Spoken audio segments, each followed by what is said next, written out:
showing you lessons. Today it's time to stop singing and start swinging. I just need you to know that I see you and I'm proud of you. I need you to remember that you're royal and we're proud. He took at least 9 that we know about. And I'm not speculating because he told this to me himself. God has a funny way of showing you lessons. Today it's time to stop singing and start swinging. I just need you to know that I see you and I'm proud of you. I need you to remember that you're royal and we're proud. He took at least 9 that we know about. And I'm not speculating because he told this to me himself. God has a funny way of showing you lessons. Today it's time to stop singing and start swinging. I just need you to know that I see you and I'm proud of you. I need you to remember that you're royal and we're proud. He took at least 9 that we know about. And I'm not speculating because he told this to me himself. God has a funny way of showing you lessons. Today it's time to stop singing and start swinging. I just need you to know that I see you and I'm proud of you. I need you to remember that you're royal and we're proud. He took at least 9 that we know about. And I'm not speculating because he told this to me himself. God has a funny way of showing you lessons. Today it's time to stop singing and start swinging. I just need you to know that I see you and I'm proud of you. I need you to remember that you're royal and we're proud. He took at least 9 that we know about. And I'm not speculating because he told this to me himself. God has a funny way of showing you lessons. Today it's time to stop singing and start swinging. I just need you to know that I see you and I'm proud of you. I need you to remember that you're royal and we're proud. He took at least 9 that we know about. And I'm not speculating because he told this to me himself. God has a funny way of showing you lessons. Today it's time to stop singing and start swinging. I just need you to know that I see you and I'm proud of you. I need you to remember that you're royal and we're proud. He took at least 9 that we know about. And I'm not speculating because he told this to me himself. God has a funny way of showing you lessons. Today it's time to stop singing and start swinging. I just need you to know that I see you and I'm proud of you. I need you to remember that you're royal and we're proud. He took at least 9 that we know about. And I'm not speculating because he told this to me himself. God has a funny way of showing you lessons. Today it's time to stop singing and start swinging. I just need you to know that I see you and I'm proud of you. I need you to remember that you're royal and we're proud. He took at least 9 that we know about. And I'm not speculating because he told this to me himself. God has a funny way of showing you lessons. Today it's time to stop singing and start swinging. I just need you to know that I see you and I'm proud of you. remember that you royal and we pal. He took at least 9 that we know about. And I'm not speculating because he told this to me himself. God has a funny way of showing you lessons. Today it's time to stop singing and start swinging. I just need you to know that I see you and I'm proud of you.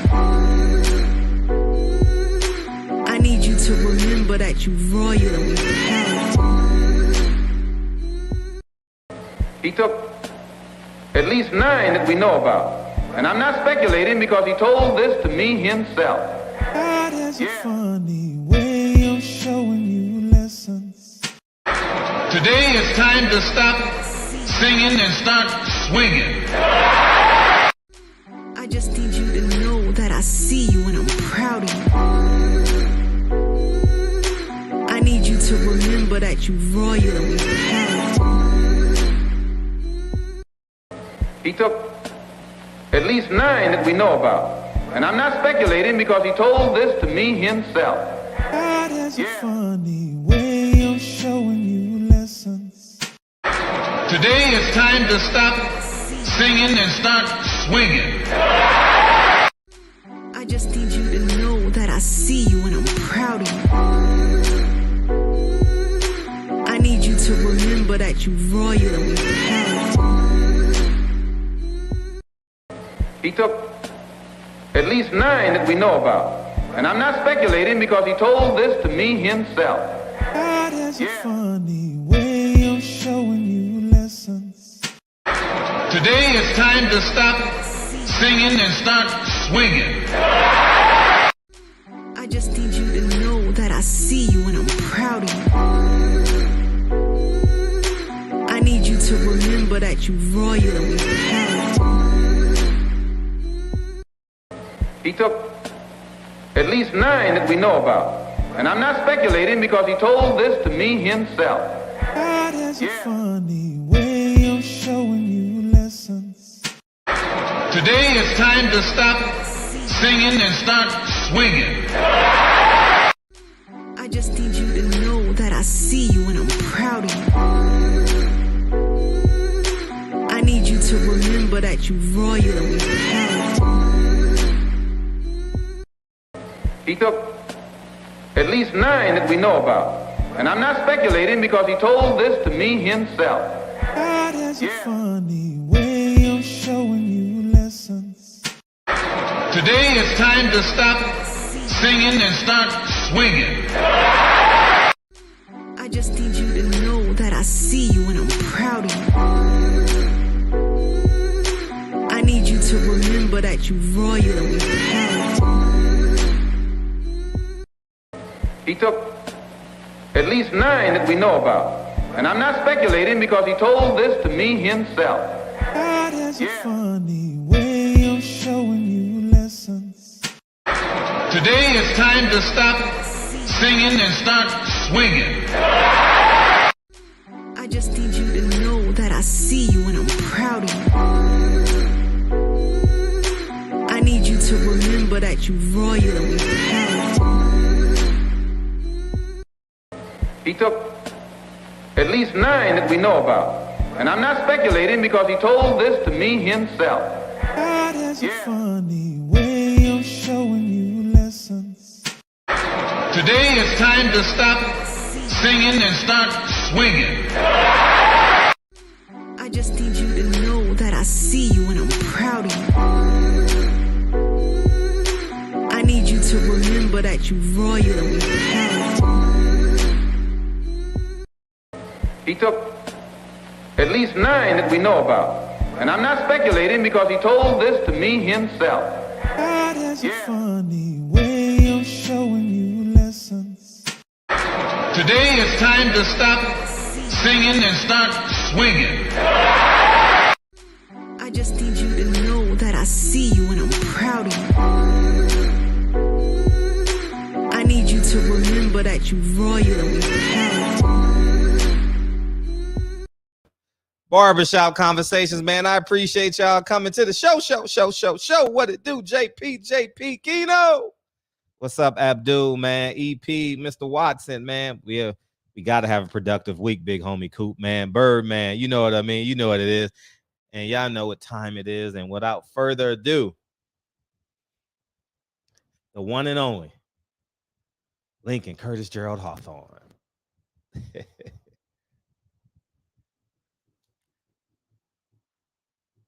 Mic check. All right, you good.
Lincoln Curtis Gerald Hawthorne.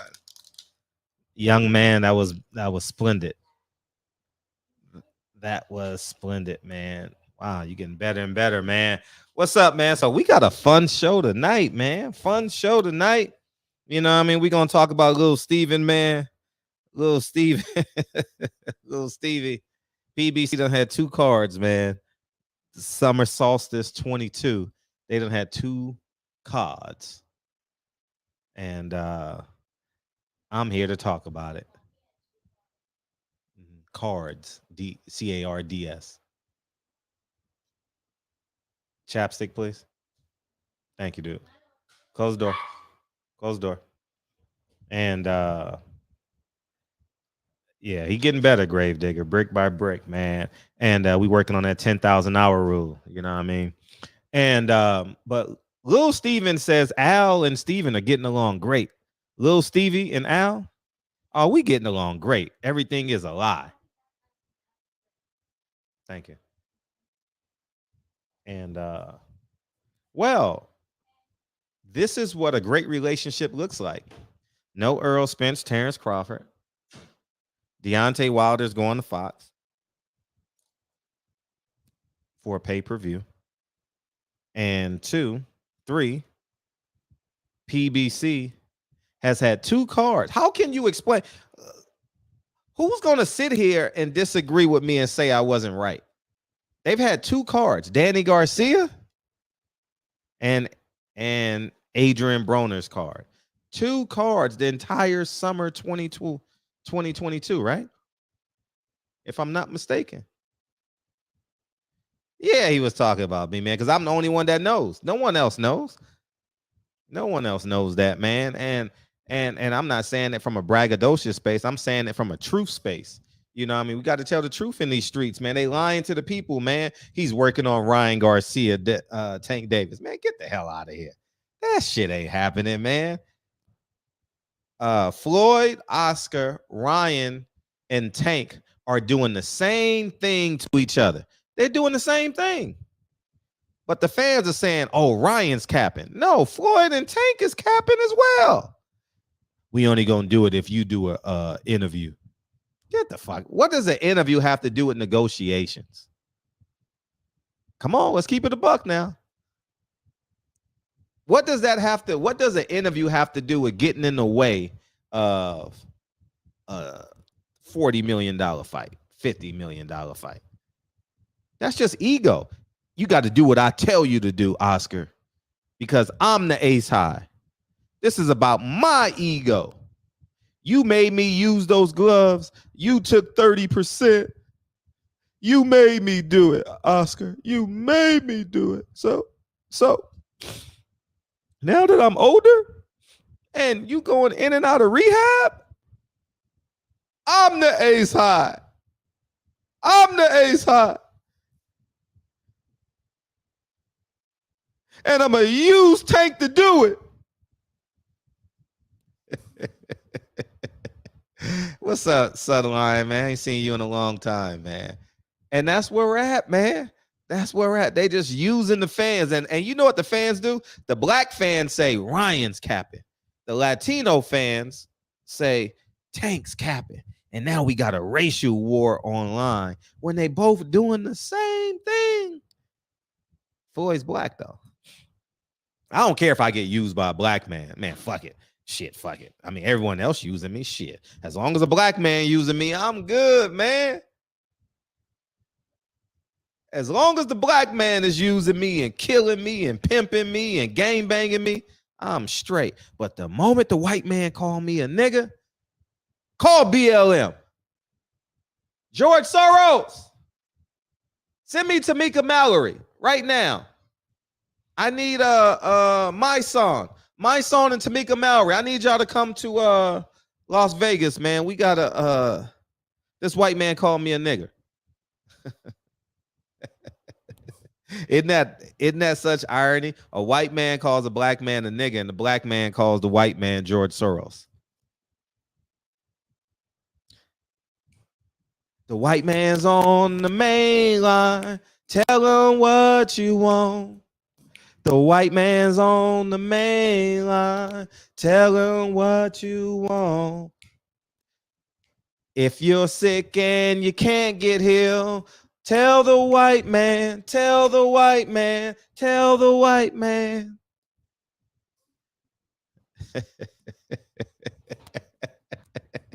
Call George Soros, man. We need shit, man. They calling me nigga all day long, man. They calling me nigga, man. They calling me nigga. Call George Soros. Hey, don't you know behind every black popular person, there's a white man behind them? Oh my gosh, man. Man, this is hilarious. This is fucking hilarious. Man, white man's on the main line. Tell him what you want. Oh, the white man's on the main line. Tell him what you want. If you poor and you experience racism, tell him what you want. Oh, call him up and tell him what you want. If you're a victim and you can't get healed, tell him what you want. Oh, if you're a victim and you can't get healed, tell him what you want. If you're a victim and you can't get healed, tell him what you want. You just call the white man and tell him what you want. Somebody edit that shit and send it to me, man. So I ain't got to, man, that shit is fucking hilarious, man. I'm going to call the black man and say, man, that's George Soros, man. That's Jorge Soros. Anyways, man, let's get back on subject, man. So PBC has had 2 cards. I said 2. How many? 2. How many? 2. We had a college football game. How many? 2. How many? 2. I don't know why I'm so hyper, man, but goddamn, man. Where they fighting at? Mexico? Where are these PBC fighters at? How come there's only been 2 cards during Christmas? Summer. Summer is the most important solstice for boxing. You have minimum competition. Because now, shit, you got UFC. Hey, Fred, can you sing at my face? I'll be glad to. What song you want me to sing? The White Man's on the Main Line? Hey, someone put a beat to that shit. Listen, the white man's on the main line. Tell him what you want. Oh, the white man's on the main line. Tell him what you want.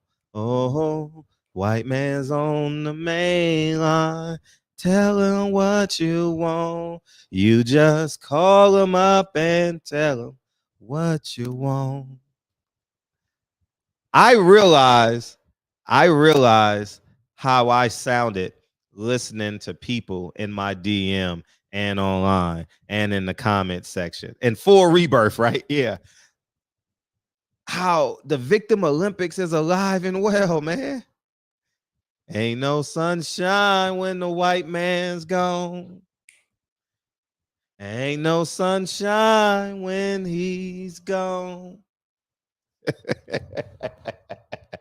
I need Lincoln to come play the piano. Me and Lincoln need to do a song together, man. You like to hear here go, the boy good, the boy good. You know what I'm saying? Man.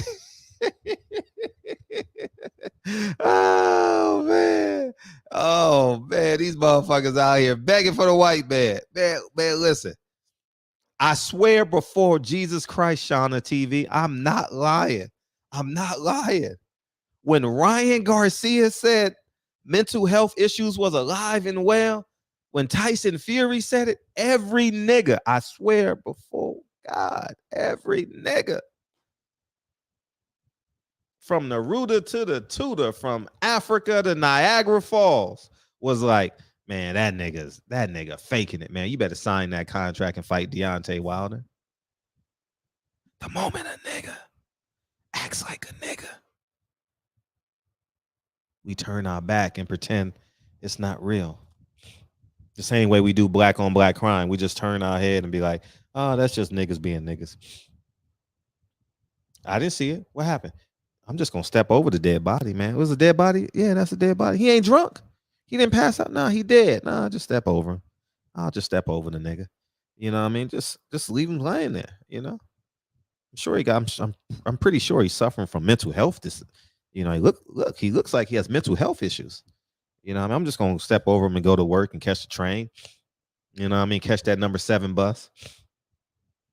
Get my Honda Civic, my Bentley, my now we got SUVs now. This the SUV world now. You know what I mean? Everyone got that working class BMW, working class Mercedes Benz. I know I've been there. And now I'm ultra conservative. But yeah, man. But that dead body, nah, man. I'm gonna just ignore that shit. That coach that got killed last Saturday night, I'm just gonna ignore that shit. I'm literally gonna sit here and wait for a white man to call me a nigga. I'm literally gonna wait until I see a viral video of a police officer that appears, not that he did, he just appears that he's not treating a black man correctly. And I'm gonna go make a sign and stand on Martin Luther King Boulevard. That's what I'm gonna do. I'm just gonna ignore it. I'm not. Nah, those Bloods and Crips, they not black. They niggas. But those people that say nigga, the white people, they're racist. They're racist. I'm telling you, they're racist. So, in between all of this, Stephen Espinoza said Al Heyman and Stephen Espinoza are doing great. He talking about himself in third person. Yeah, we doing wonderful, man. Why would I talk about this in public, man? Why would I? But our relationship is so great that in 94 days, we've had 2 cards. Oh, the relationship is doing great. Yeah, he was, man, Scorpion. It's horrible news. Yeah, man. Yeah. Imagine if we were on bad terms. Hey, if Al Heyman and Stephen Espinoza was on bad terms, just imagine how bad PBC would look like.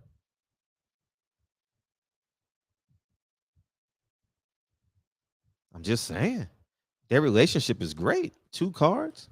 The whole summer. No NFL, no NBA. You just got Major League Baseball. They going to be 4th in ratings no matter what they do.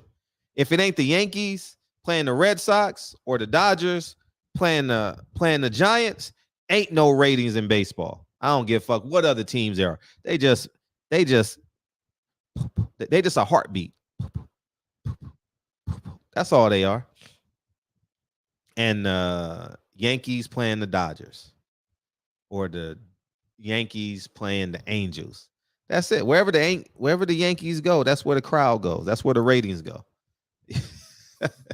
They like the Beatles, man. So, but isn't that ironic that their relationship is great, A1, and they only have 2 cards? The white man's on the main line. Tell him what you want. Oh, the white man's on the main line. Tell him what you want. You just call him up and tell him what you want. Oh, motherfuckers think the white man gonna save him. How the white man gonna save you, and he giving you half of what you really deserve at work? You better go get that other half somewhere else, man. You better respect yourself. But anyways, man, the phone lines are open, man. I totally appreciate y'all coming through tonight, man. And make sure you guys tell a friend that the barber shop is open. And Deontay Wilder has confirmed October 15th.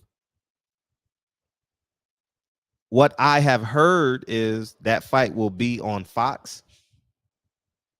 And I hope Deontay Wilder pulls out of that fight if Anthony Joshua loses, and he needs.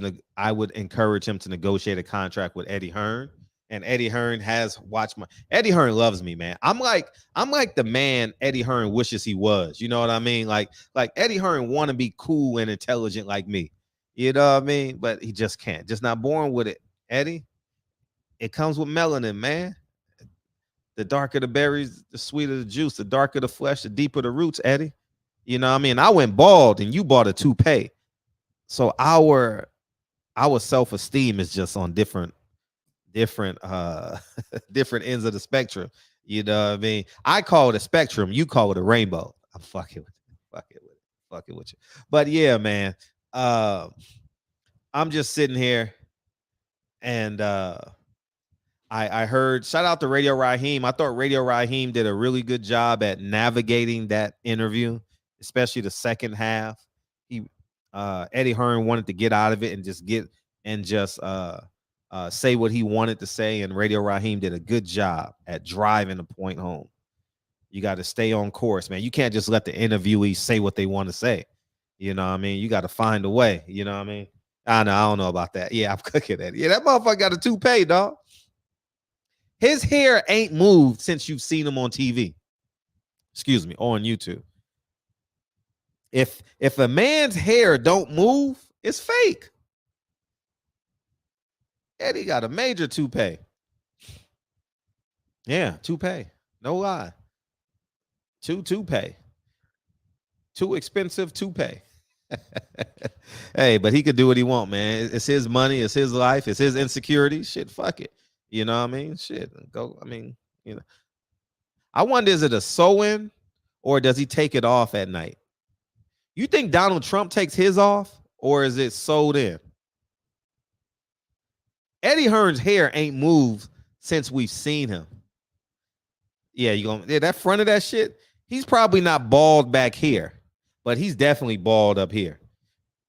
You know what I mean? Because I started going bald right here, and then it spread like the motherfucking blob. Remember the blob as a kid? If you 40-something years old, you know what I'm saying? That shit just spread, and I was like, I'm not about to get no George Jefferson, nigga. Hell fucking no, nigga.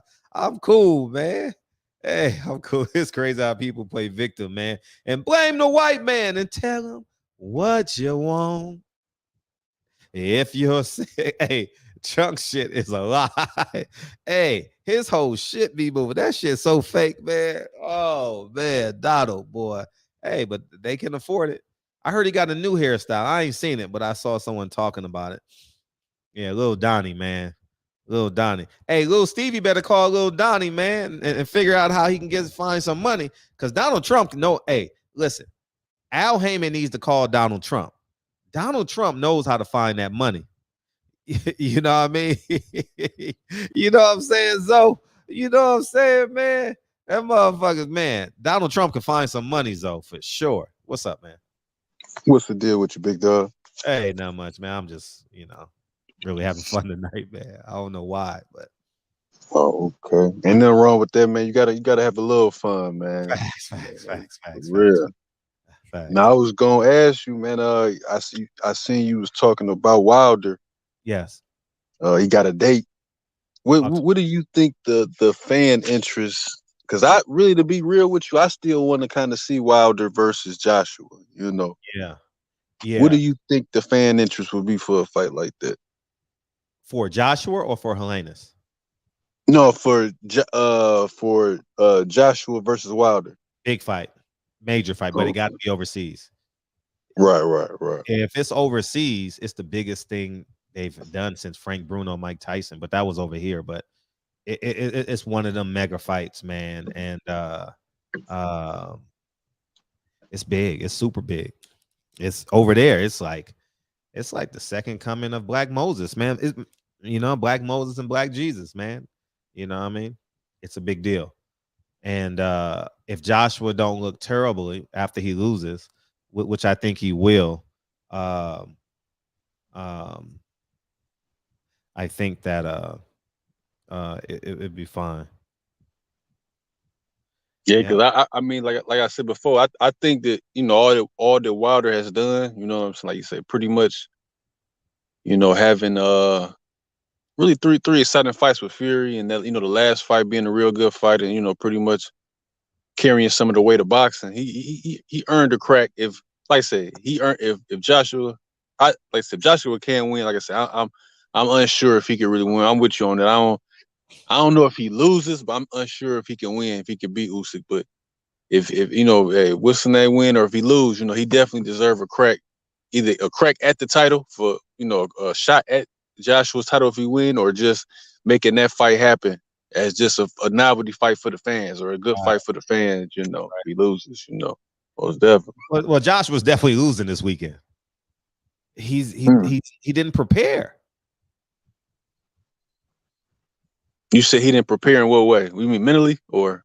No, I mean he did the best he can to prepare, but he didn't. I think he didn't hire the right trainer. I've never seen someone be inspired by Robert Garcia. I've seen Mikey Garcia shell up. I saw Adrian Broner have a chance to beat him in the late rounds, but when he hit Mikey Garcia with that body shot, I thought the fight was going to turn, and Mikey Garcia shelled up and kept his distance and wasn't really inspired. The guy with the opposite eyes, he left him. Abner Mares, excuse me, I'm not being disrespectful, but Abner Mares, he left him. Virgil Ortiz left him. I've never seen him.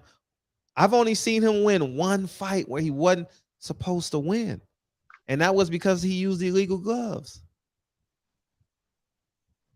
That's it. I wouldn't say illegal gloves, but because I thought Joshua was gonna go with Ronnie Shields for a minute. He was down there messing with Ronnie Shields and with the Charlos and them. I thought that too, because he had the Charlos down there. He could have got some, and the Charlos pumped it up too, but it didn't work out. But Robert Garcia is going to be on full display this weekend.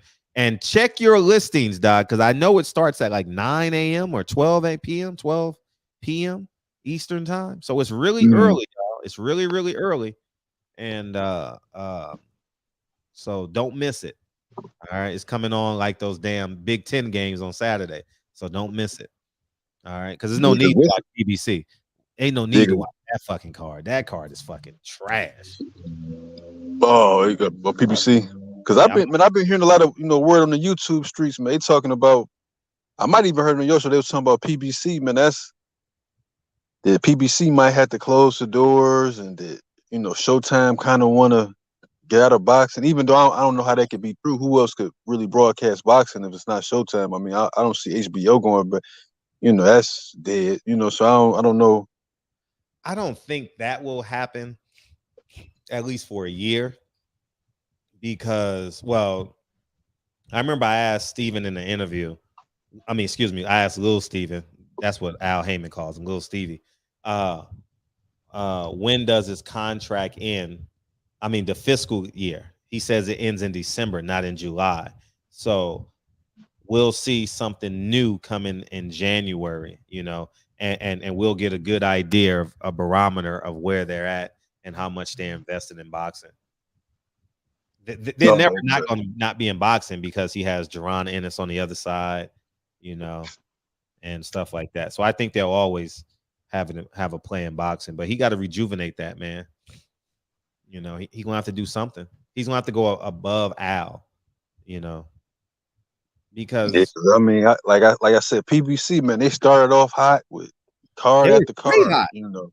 Hey, 2018 Al Heyman is not the 2022 Al Heyman. Well, see, the reason why they was trying to explain, I was on another dude, and he was explaining that in 18, I guess he had some type of hookup with Showtime or whatever the case may be. That okay, this year we're going to be in a negative. This first 18 months or whatever, we're going to be in a negative. He was talking about how even the composer, that song that the PBC used to have, the little introduction song that cost a lot of money. I remember that. Yeah, they were saying they said that was some type of major producer that did that. I forget his name. Oh, Al had the WWE intros. He had all the fighters flying private jet. Oh, it was a show. Oh, Al wasn't playing. The referees remember Jack Reese had that shit on his head, the microphone. I mean, whatever that was. Like a little cam, like a little in the ring cam, and I think it was something like that. Yeah. Sugar Ray Leonard was doing the fights, and it was Teddy Atlas was doing the fights. Oh, it was a blast, you know, and so that's what they was basically saying. Like now, Al is like pretty much like okay, it's everything. That's why we don't have the Spence Crawford fight yet, because everything has to be, you know, again. We can't do the natives like we did the first couple of years. You know, we gotta turn a profit on every show. We gotta, you know, so I don't know how that's gonna go. Ain't no profit margins because you're not. It would be profit margins if he had internal PR. See, what happened is I'm not using me, but I'm saying Al should have had an in-house promoter like me, a man who gonna talk that shit, ain't got to worry about his job. He ain't got to worry. All his job is to protect the brand of PBC. He never had that person. Tom Brown is not that guy. Tom Brown is a matchmaker. You put him in front of a mic, the mics come out and play. You know what I mean? Like he is like one of the worst people on the mic. Like, I mean, Milli Vanilli. I mean, talk more than him, but yeah, he's just horrible. He may be a good guy. I've had one conversation with him. He may be a good guy. I have no experience with him,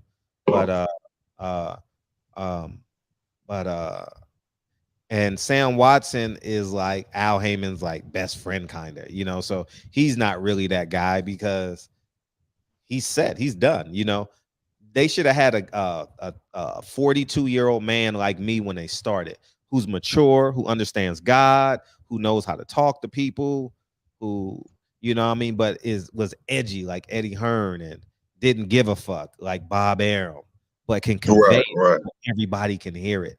You know, they don't have a person. They don't have a point person. So they don't. Go to a PBC. So when you go to a PBC fight, who do I talk to? When you go to a top rank card, you go to Bob Arum, and he'll gladly give you time. You go to the Zone, you talk to Eddie. You go to Golden Boy, you talk to Oscar. But you're right. You're right on point with that. Yeah, there is nothing there that glues it together. You know, he didn't weatherproof the house. If there's Al Heyman never weatherproofed PBC's house. So now when turbulence comes, when the rain comes, that motherfucker, you see that mildew coming at the bottom. You know what I mean? You see that, you see it now. Yep.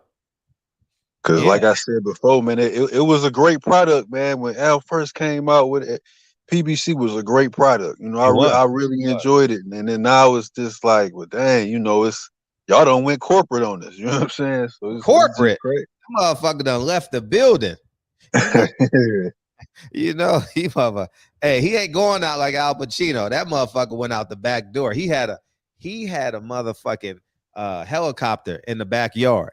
That motherfucker's in the helicopter right now. That motherfucker, he don't give two shits about these fighters, man. He cares about them from a human, but he's like, shit. It makes no sense. Deontay Wilder has a date, and Errol Spence fought in April. I'm not pinning them against each other, but I'm saying Deontay Wilder has a date. Errol Spence don't have a date. Deontay Wilder is going on pay-per-view. So my spider sense tells me Errol Spence, Terrence Crawford can't happen till February. Nothing happens big time in January for boxing. NFL playoffs will run you right out the motherfucking door. Go ahead and compete with them if you want to, because they got those Saturday night games. You know what I mean? You ain't fucking with them. So so you ain't competing in January. No pay-per-views, not unless you're motherfucking Muhammad Ali. Maybe we call Muhammad Ali. Call Muhammad Ali and tell him whatnot. But I think that the earliest it can happen now is February, because Tank got to stay on schedule. So you have when Tank what, he got a December date or well, he looks like December because he fought in June. Okay, yeah. He fought in May, the last weekend in May. So he's probably coming back the first week of December. And so that means Earl's not coming back to February. And it has to be after the Super Bowl. Yeah. Not less because ain't nobody going up against the NFL's promotion. Like that's just not even happening. Yeah, that's not even happening. Period. Point blank. Yeah, man. I hate that they come, because it would have been perfect if the fight could have happened in September or, you know. Yeah, I mean, and now it's too late. I'm gonna keep it a buck. If I'm Errol Spence, I'm not lying. I swear before God. If I'm Errol Spence and I'm Terrence Crawford and they run me up, they say November 19th. He only got 2 dates available, November 19th and the first week of December. Those are the only 2 available dates that he can possibly fight this year. If they announce this fight this week, I'm saying, Earl, I'm not fighting. You ain't about to you ain't about to do me like this. 8 weeks to promote this fight? Yeah, because you ain't gonna have the full. Yeah, you ain't gonna have that full. Yeah. What? Hell no. Man, listen. I'm like, nah. I'm like, hey Eddie, me and Terrence want to come holler at you, man. Send your jet. Oh, you're like, no. I'm actually promoting Canelo in September. How about you guys come on me? How about you guys come to the Canelo fight? You know what I mean? And you guys come, have a good time, and we won't talk publicly, but we'll meet in the suite. We'll meet Friday night in the suite. We'll have dinner, and we'll discuss and see what I can do.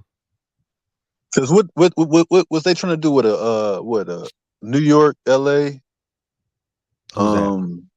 As far as the press tour, you have to do LA. You got to do at least 4 cities. You got to do LA, you got to do New York, you got to do Omaha, and you got to do Dallas. Okay. You have to. It's no way. Terrence Crawford sold out the last time he was in Omaha. So you got to do at least 4 cities. And that's at least a 4-city fight tour. At least. Yeah. And but it's no way they can run up that fight now, man. And because Earl, they're leaving a lot of money on the table if they do. They're leaving a lot of money. And here's the irony of it. If that fight don't happen this year, and Atlanta, you might be want to shoot down to Atlanta, because Atlanta, tap into the Atlanta market. Might want to shoot. But he literally just fucked up Errol Spence's career. I'm not gonna say fucked up, but he's destroying his body. You understand what I'm saying? Like, he's literally eating Errol Spence's body is like starving of nutrients right now, because they staying what around. They kind of is still lightweight training. You know, But I'm willing to bet Earl's intake is probably because Earl's a big dude, man. Earl is built like a if Earl lift weights, he would be 210 pounds. If he's built like that, like he's talking a frame. He has a wider. Yeah. But he boxes, so he goes down to 147. But yeah, Earl would be a 210-pound free safety. For real. And or a cornerback, something like that, if he lift weights like that. But they eating him from the inside out, man. So they got to find a so that's the yin and the yang. Yeah, because like I said, because Wilson, he was talking for a minute, but I guess they ain't gonna do that. Because at first they was talking. Well, the streets again was talking about it when they had the little fake, Garcia that they wanted. That Mayweather wanted Garcia and Tank on Spence on the undercard for Spence. But I guess you ain't got the money for that. Period. You know what I'm saying? But like it was something where because I mean they had to wait to February to get the fight. Like, man, like that's just. I mean, you're glad that it happens, but had to wait all the way to February is just like, you know what I'm saying. Then, like I said, Terrence Crawford be done not fought with it like over. Well, last time I think Terrence Crawford he fought Porter last November. It'll be a year. November 21st or 26th, somewhere in there. Yeah. He's man. I mean, Terrence Crawford is filthy rich, man. He lives in Omaha. You can see the calmness in his life. I follow both of them. Like, so he got his family, got his family, got like 4-5 kids, wife. Yeah. Same thing with Earl. I mean, I don't feel no sense of pressure from either of those, man. Like they ain't made a video like Jamal Charles. Like, I'll fight anybody now. Shit. I'm tired of taking these advances. You know what I mean? See, that's crazy. That's real crazy. Jamal Charles might be fighting for free his next fight. You think it's that bad? No, it ain't that bad. It ain't that bad. But I'm saying, see, I pay 6 figures in taxes. Mm-hmm. You understand what I'm saying? And I live in California, so every fucking December, Fred got to pay property taxes. As a matter of fact, we got it today. We got something today. I said, I don't want to see it. I already know it. I don't want to see it. All our earnings, not all our earnings, but a lot of our earnings in December goes towards taxes. You know what I mean? All the rents goes towards taxes, man. You know what I mean? Like, I really don't make any money in December. It's a really not challenging because you get 11 months to prepare for it. So, but then I got to pay federal tax and state tax April 16th. So that whole, but you find ways to get it back, but you got to pay that lump sum no matter what. You have to pay that lump sum at one time. Yeah. So, and then you think about, with the regular people, they coming off of Christmas, and then you kind of like gearing up for this, coming off of Thanksgiving and then gearing up for Thanksgiving, for Christmas. So Right. No, it's very, very, very expensive, and for all of us, it's expensive. And but it's what's up, Kyle? What's going on, Big Fred? Hey, what's up? And but it's so I know he got to pay them property taxes, man. And he got taxes, he got brand new cars, he got shit. And he got wife and kid, he got like and to me it's like none of these dudes when you had that buzz, then jump on it. You sat up there and waited for Canelo, for the payday, and it's like he should have just took the Benitez. I thought he could have really beat. I thought he had a chance to beat, but I don't know why he didn't take the Benitez fight. You know what I'm saying? Like, that's the fight he should have took. You know what I'm saying? When they both had their little, because I don't think Kelly Benitez, man, that motherfucker was good in the 80s. That motherfucker was a monster. Not Benitez. What's Fredo Benitez? Benavidez. Fredo was that. That's right. Anyway, I mean Benavidez. with you, but I know. Yeah, man. That's the fight, like, because I don't think what Plant really want to, Caleb. I don't think Caleb Plant really want to mess with him like that. You know what I'm saying? So Caleb Plant going to step up because now ain't no money. I am a supporter of Caleb, but I'm also an honest supporter. Caleb got to fight. Caleb got to step up and beat somebody to substantiate who he say he is. And Andre, I don't know which one it is. I'll be honest. I don't know their names, but I know them. I always like, hey, what's up, Darrell? Because I don't. But anyways, Darrell is a step in the right direction. He's just older, so he's gonna have to beat somebody. yeah, you talking about Anthony? Oh, Anthony is the 168 guy. Yeah, that's the one. I think Andre ain't fought in what, a couple years. Yeah, Andre. Yeah, he was. Last time I saw him fight was in LA, the 19th. The last time I saw him fight, he was with Coach Cunningham. Oh, okay. Yeah, they fucked it up. Should have just fought each other. Yeah, they should have fought each other. But Caleb got a chance, man. Caleb is good enough, and I don't know if he's crafty enough, but he's with Breadman now. But I don't know if 3 months is enough time to get him ready, because he still got to cut weight, he still got to be a father. He's a newborn, So is he training in Philly or is he training in Vegas? Nah, you got to train in Vegas. You got to cut that weight, and you got a new family. You ain't training in Philly. But shit, all the work is in Philly. All the work is in Vegas too. I mean, I think now you got to train in Vegas, man. You got a wife who just had a baby. Wait a minute, is about due. Shoot, I don't know. Have she had a baby yet? I don't follow her on Instagram. I need to follow. She's a nice woman too. Very kind. Let's see. No, because Caleb would have posted it. I don't know, man. I ain't been keeping up with it like that.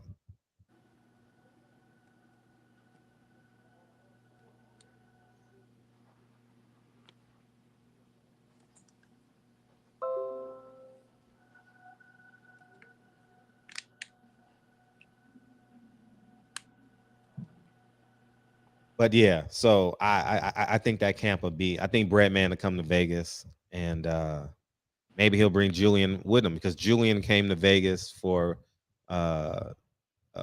Tyson Fury's trainer. So maybe he'll bring in sparring. Nah, they can spar.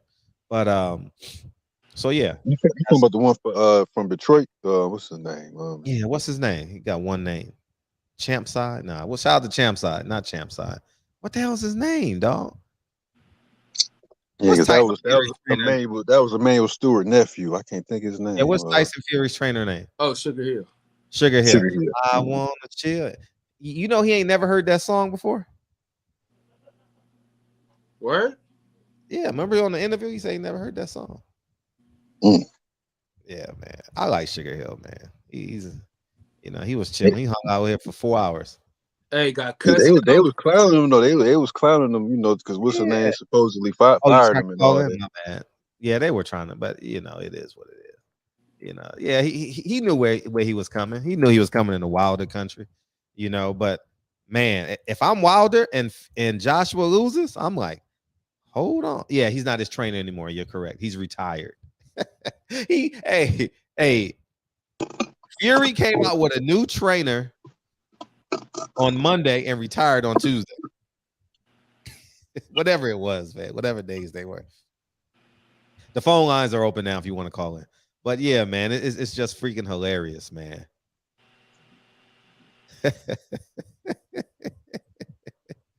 Oh, man. Man, fucking hilarious, dog. 410. What's up, fellas? Hey, what you got, man? Yo. Yo. What's up, fellas? First thing I wanted to say was to TBS. I wanted to tell them that they showed him on the Lopez fight over the weekend. They showed him. He was on TV. Oh man, I didn't even see it, man.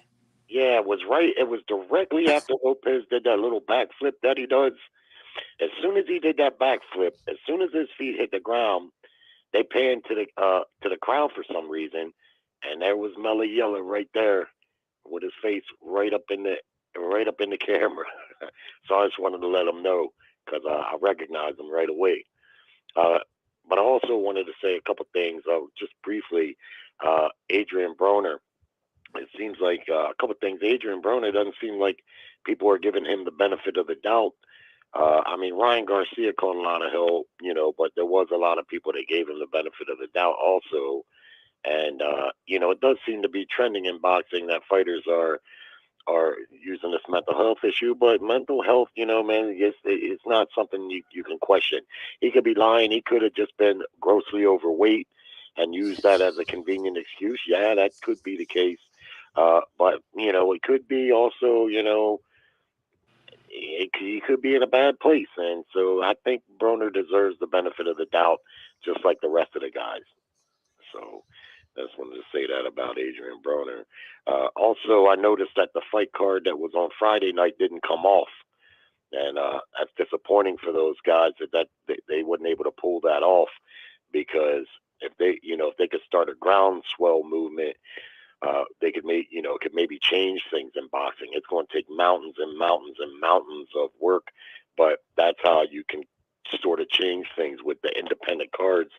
But I wasn't surprised that the fight didn't come off, because a lot of times those independent cards, they don't come off for one reason or another. And then lastly, Tyson Fury. Tyson Fury ain't retired, man. Oh, we know that.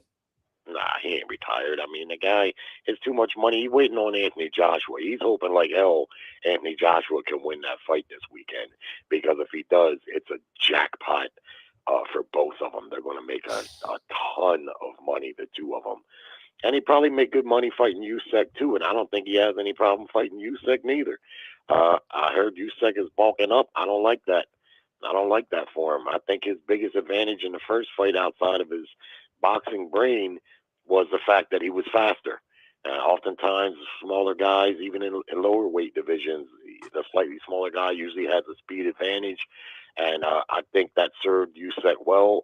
And if he sacrifices speed, people are saying that he bulked up on purpose, but we don't know that. It could be that he got out of shape in between. It very well could be that while he was over there in the Ukraine or wherever, he might have just got out of shape.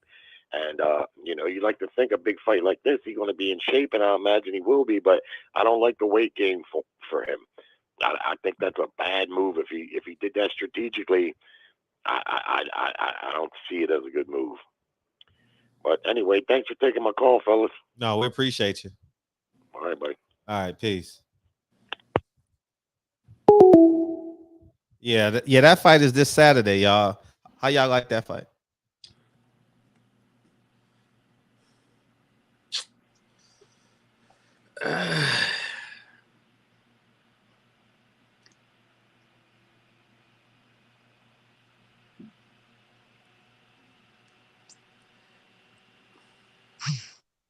I don't. I'm not excited. You not excited about this fight, really? Wow, that's interesting. Zoe, you excited? Yeah, I want to see the fight, man. I mean, I think, like I say, man, right now, Joshua, he pretty good with the rematches.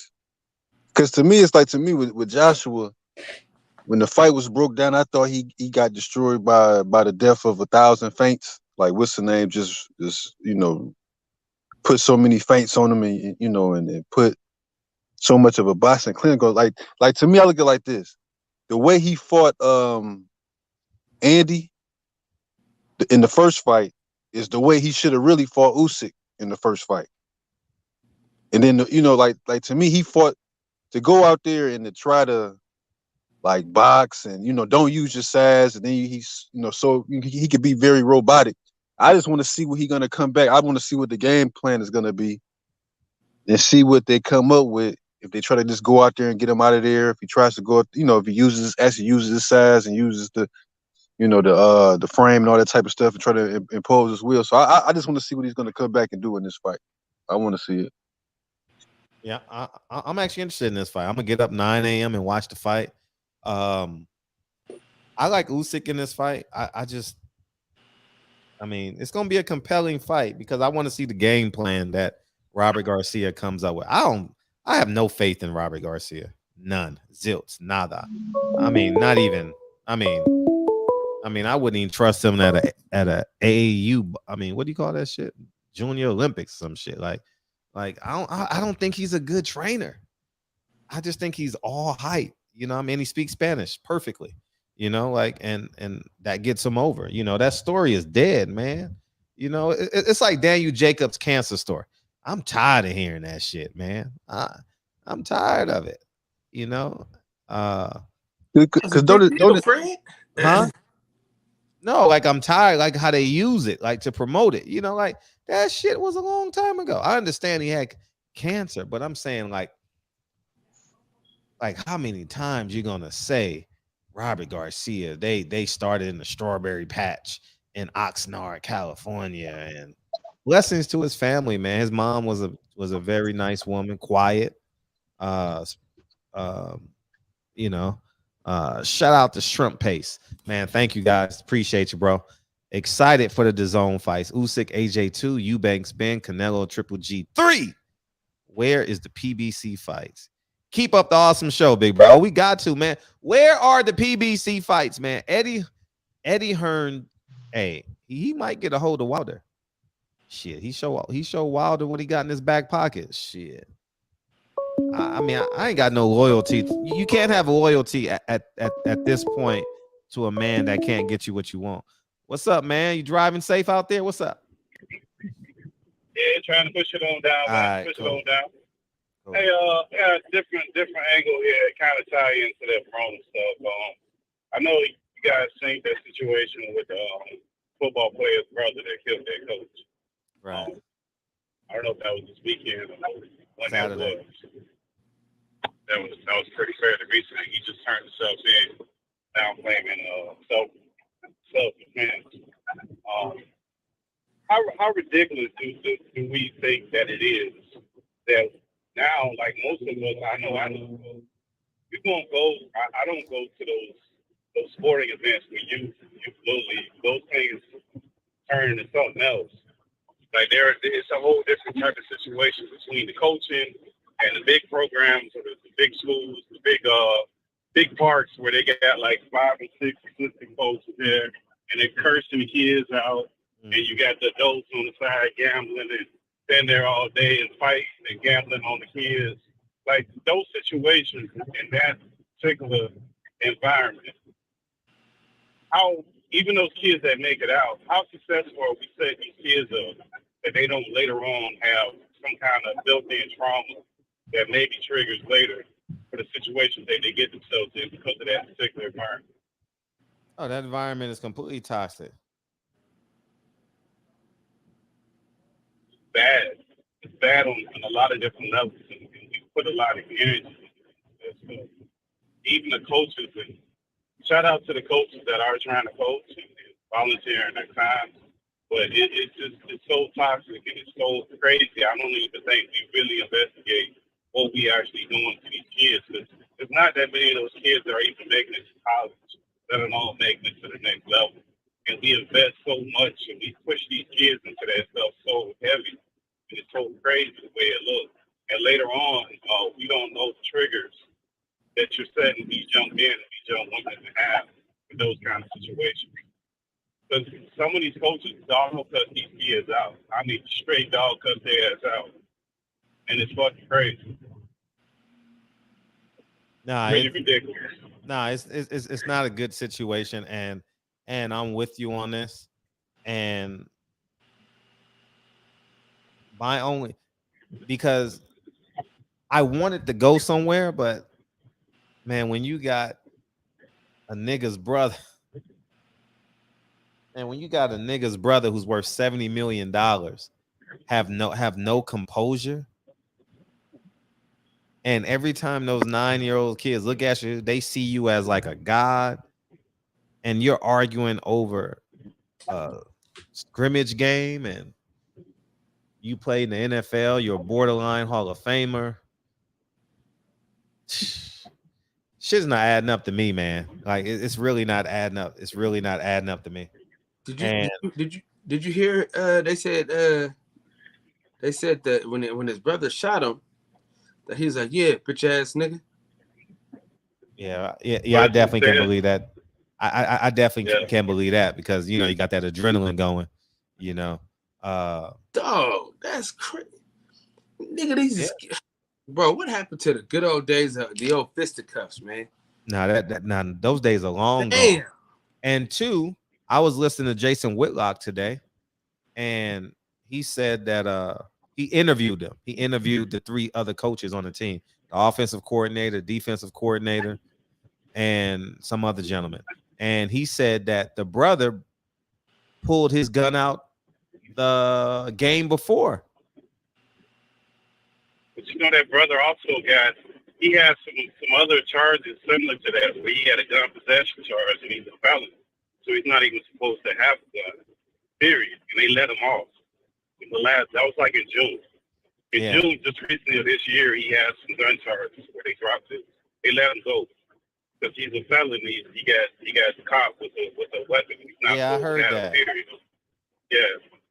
So that's another situation. And back to the point of what, even the fact that they have that many coaches on the little league 19-year-old, what are we doing? Right.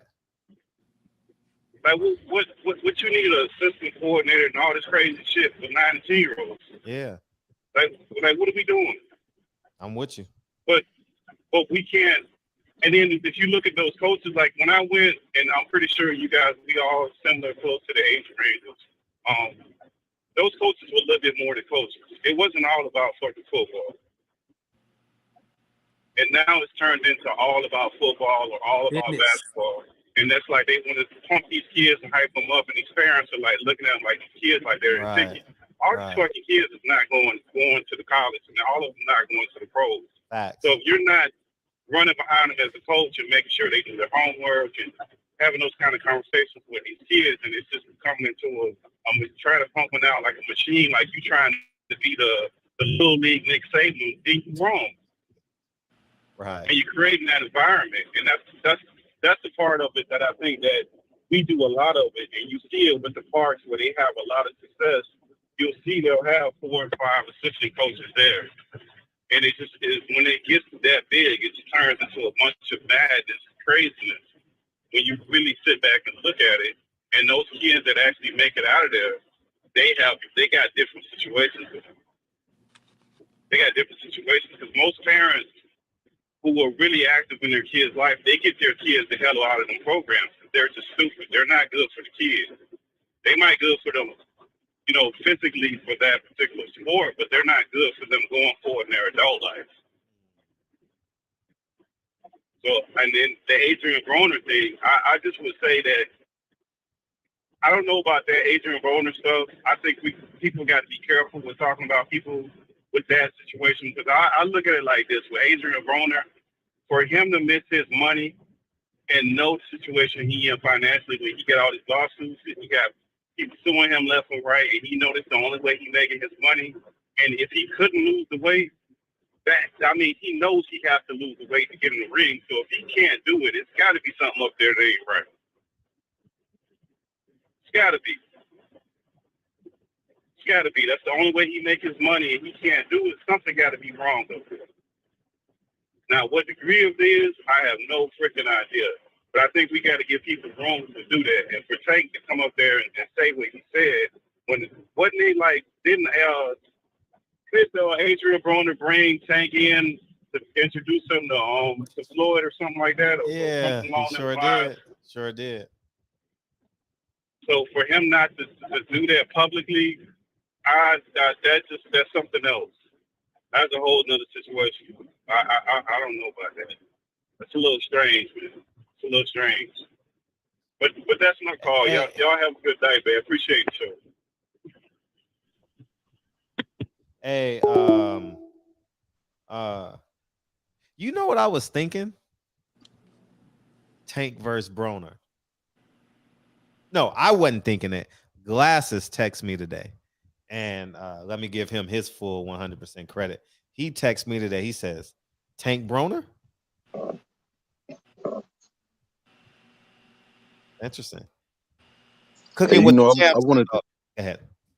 No, I was going to add to the gentleman that just called where he was talking about the games. I don't know if you've seen it. The head of the I believe the Little League Referee Union. He was some type of head of the referees union, and he was talking about it. This came out maybe about 6 or 7 months ago. He was talking about all the violence that was going on at the games. That that a lot of the referees, was being attacked by parents, attacked by coaches. I think they had ran the guy over in the parking lot, if I'm not mistaken. But he was talking about all the incidents that the referees was dealing with at these games and scrimmages. You know what I'm saying? How it was unsafe, and that they needed to start making some changes. That you had parents, following, coming on the field, swinging on you and stuff like that over calls that was made, and so that been out of control. You know what I mean? I specifically remember seeing that story I guess maybe he was like a union guy or something like that. So yeah, it been out of control, man. Like I said, now like the gentleman saying, it ain't about fighting no more. Now it's going straight to the guns and trying to gun the person down. So yeah, they need to, man. Like I say, man, it might be in the future where you can't even have events like that because you got fools that want to bring guns and fight, around the kids. You know what I'm saying? Like I say, watch, if they continue to watch some kids, it's gonna be a mass shooting at one of these games. It's coming. Once you start to see a snowballing with, coaches getting into it, the referees been having problems and issues. Some kids gonna end up messing around, get shot and killed. Well, it's coming. So they gonna have to do something. Man, Lincoln going to Bel Air High School, man. We're gonna start calling him the Fresh Prince of Bel Air. Man, we ain't going back, man. I ain't going back. Cooking with the Champ says Usyk is jacked for a reason. He's gonna press AJ, and AJ's lack of heart is why he's gonna fold under the pressure. Yeah, AJ don't have no heart at all. AJ don't have no heart. But Roderick says this is a good show, man. We totally appreciate y'all, man. Thank y'all for going to the backup channel to donate. Appreciate y'all. Getting back to what you were saying, it's scary where this country is going. It's scary.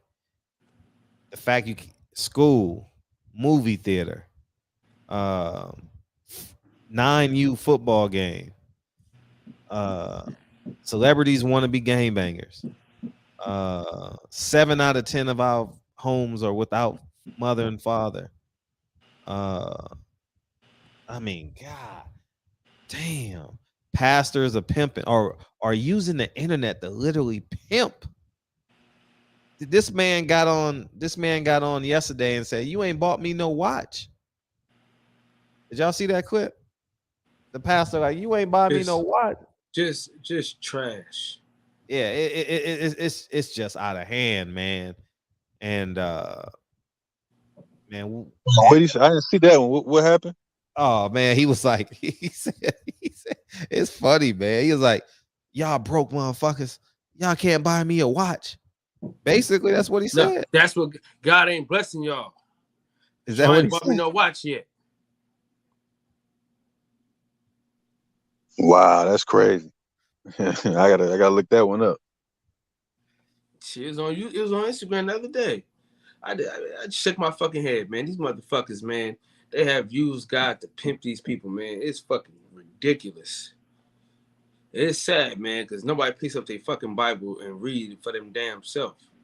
That's the saddest part, man. But that's why the churches are empty, man. Because people tired of that bullshit, man.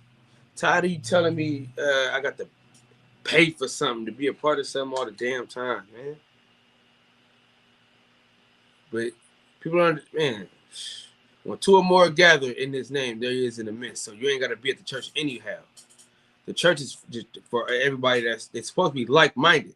So everybody like-minded is supposed to be in this one area. But ain't nobody like-minded in the motherfucker because you got this lady talking about that lady. You got this dude talking about that dude. You know what I'm saying? They some I ain't gonna say pastors, but one pastor probably fucking a dude, the deacon wife, or some shit like that. I mean, just wild shit like that, man. And then somebody that gave their life to Jesus, and now they see the Jesus. pastor fucking. You know what I'm saying? They see the pastor fucking the member wife, so now they done with Jesus. They done with church. Period. Now. Shout out to Jesus. Jesus out here saving people. Shit, crazy, man. Jesus out here saving the world, man. Man. Jesus and a white man. Man, you can't go wrong with them two. Saving every black man in America, every black woman in America, man. Superheroes, man. We should call them white friends, man. It should be a cartoon called Jesus and His White Friends. And the kryptonite is an intelligent black person. That should be the kryptonite. Call them X. 215. What's up? What's up, Fred? How you doing, man? Hey, Fred, man. Fred, I just want to make my point, man. You know, y'all was talking about the shooting, you know, with the high school and all that. I just want to, you know, like you said, the times have changed. How is it? Now, I live in Philly. I got a house in New York. I went to Queens. I went to the Rock the Bells festival, where it took LL 7 years to get his name back, because the Jews took his name and used that Rock the Bells and weren't paying the rappers. I'm talking about the rappers that all of us grew up on, our age, your age, Kyle age, not these mumble rappers.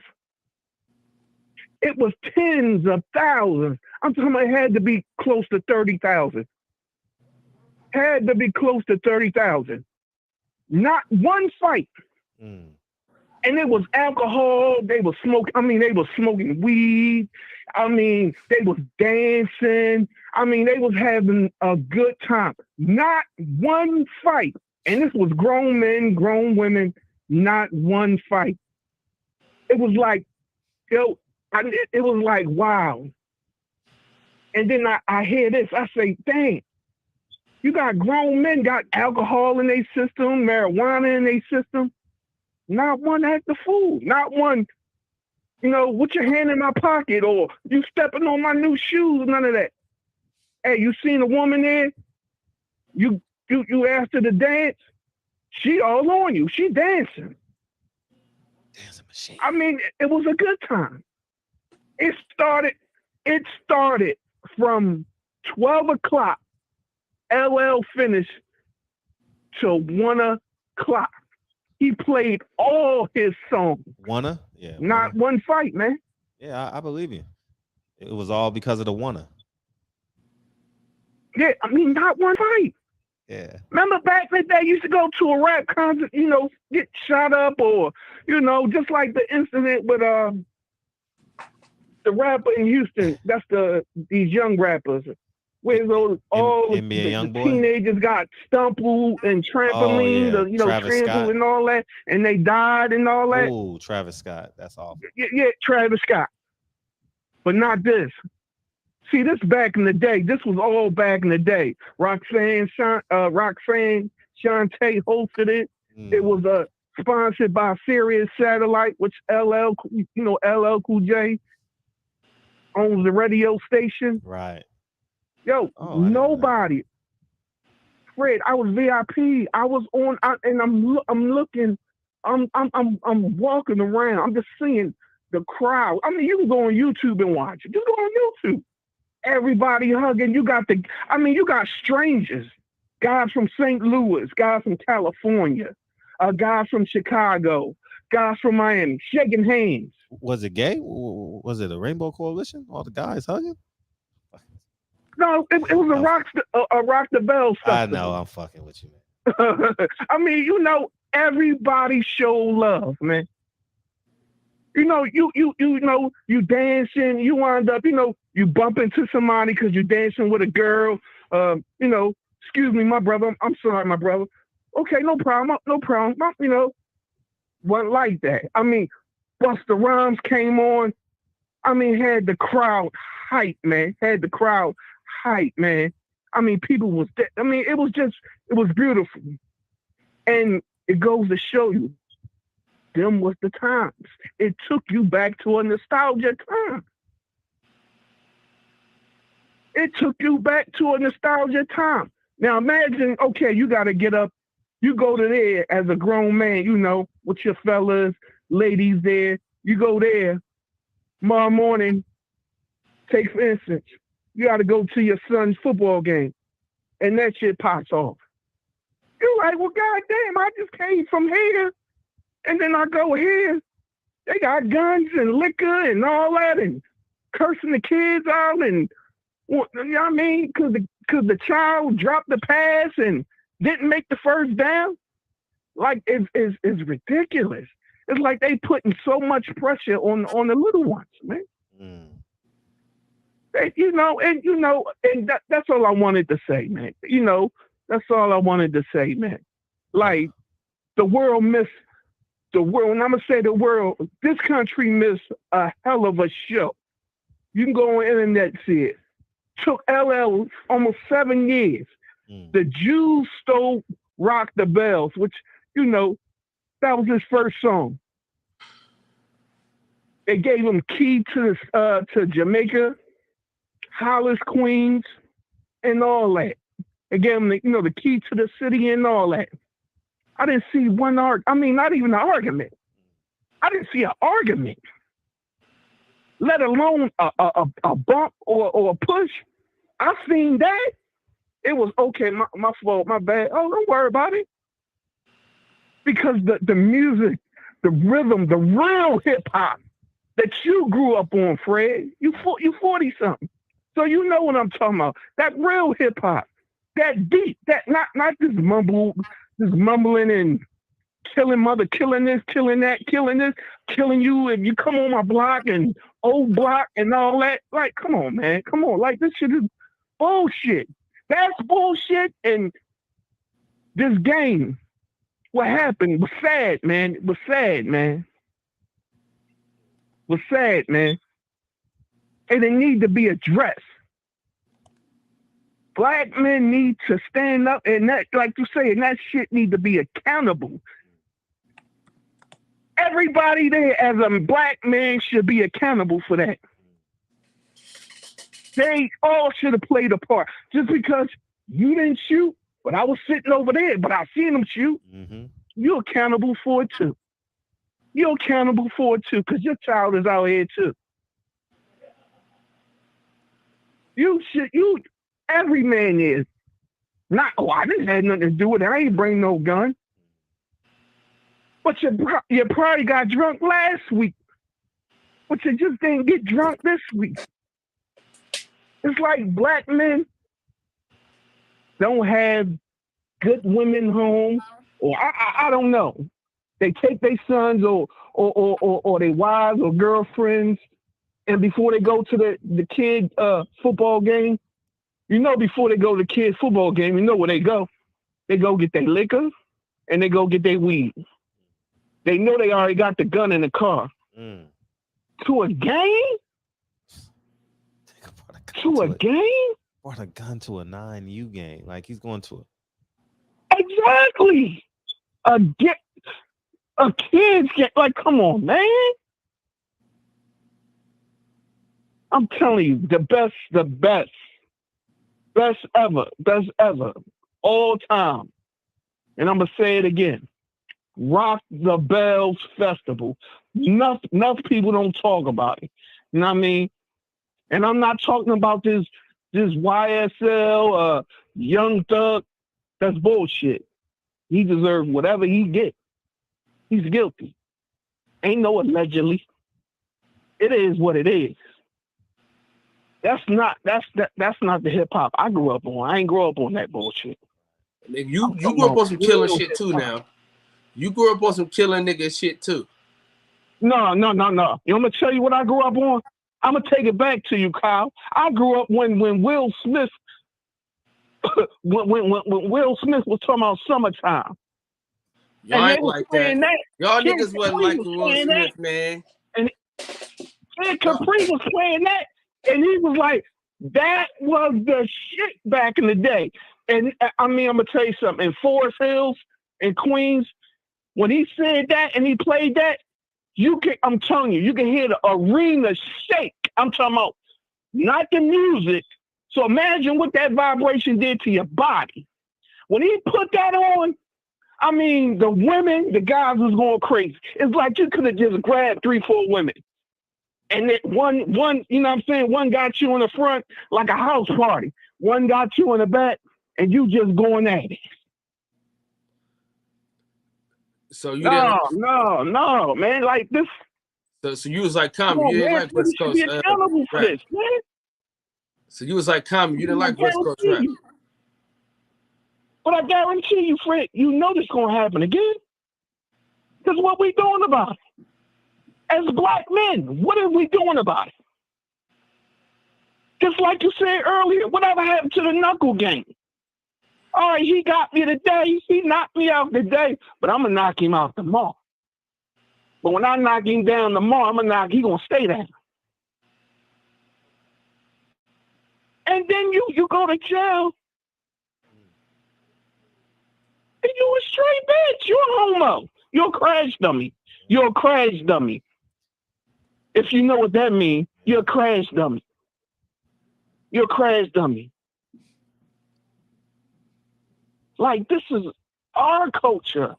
This is what our black men, like, that's why we ain't leading shit. That's why when you say ownership, I take heed what you say, Fred. Ain't nobody else talking that. You got that. You got that 100. We, you know what I mean? Ain't nobody saying, Fred, listen, can you give me a little game on it, you know?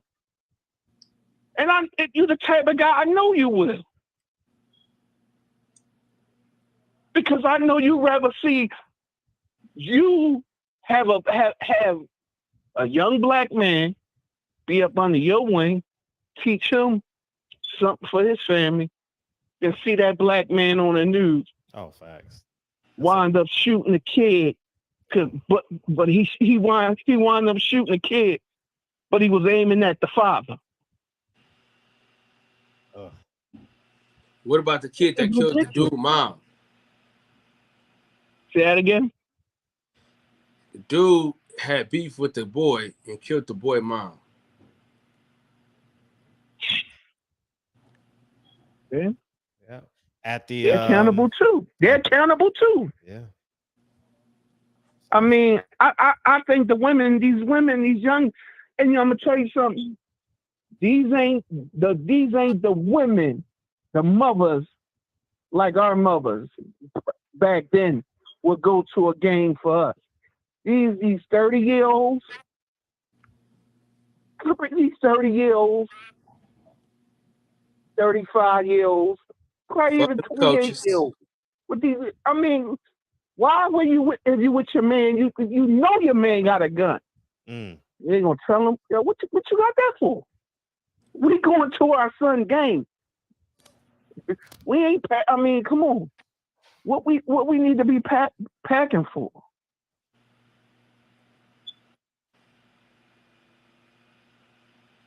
That shit crazy. Don't make sense.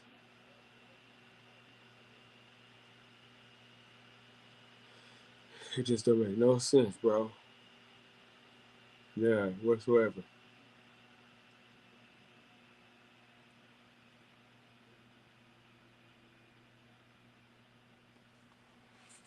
Carl, you still here? Are you done? Are you finished?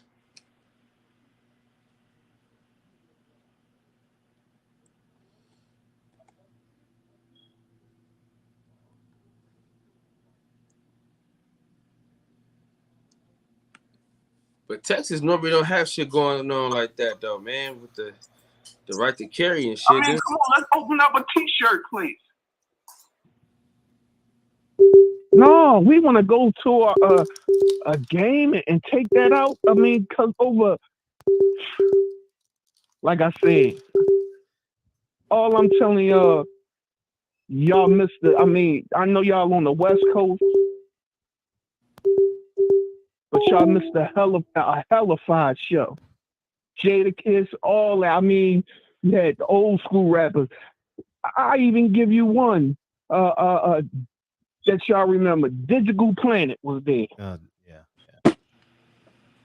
I know you remember that, Kyle, right? Nah, he don't know Digital Planet. No, He know who Digital Underground is, but not Digital Planet. Huh? He know who Digital Underground is, which you came right after them, but he don't know. I know you remember that. They was Digital there. Underground, yeah. I don't know who the other niggas I mean, we just gotta get our shit right, man. We do. And that's all I wanted to say, Fred, man. Thanks for letting me be on your show, man. I appreciate that, man. Appreciate you. Thank you, dog. 267, what's up? Hey, what's up, Fred? Hey, what's up, man? What you got? Turn me down in the back. 1 second. It's down. Hold on 1 second. Wow. This nigga go on dates without condoms. You hear me now? Yeah, we hear you, man. Let me ask you a question, Fred. Would you pay?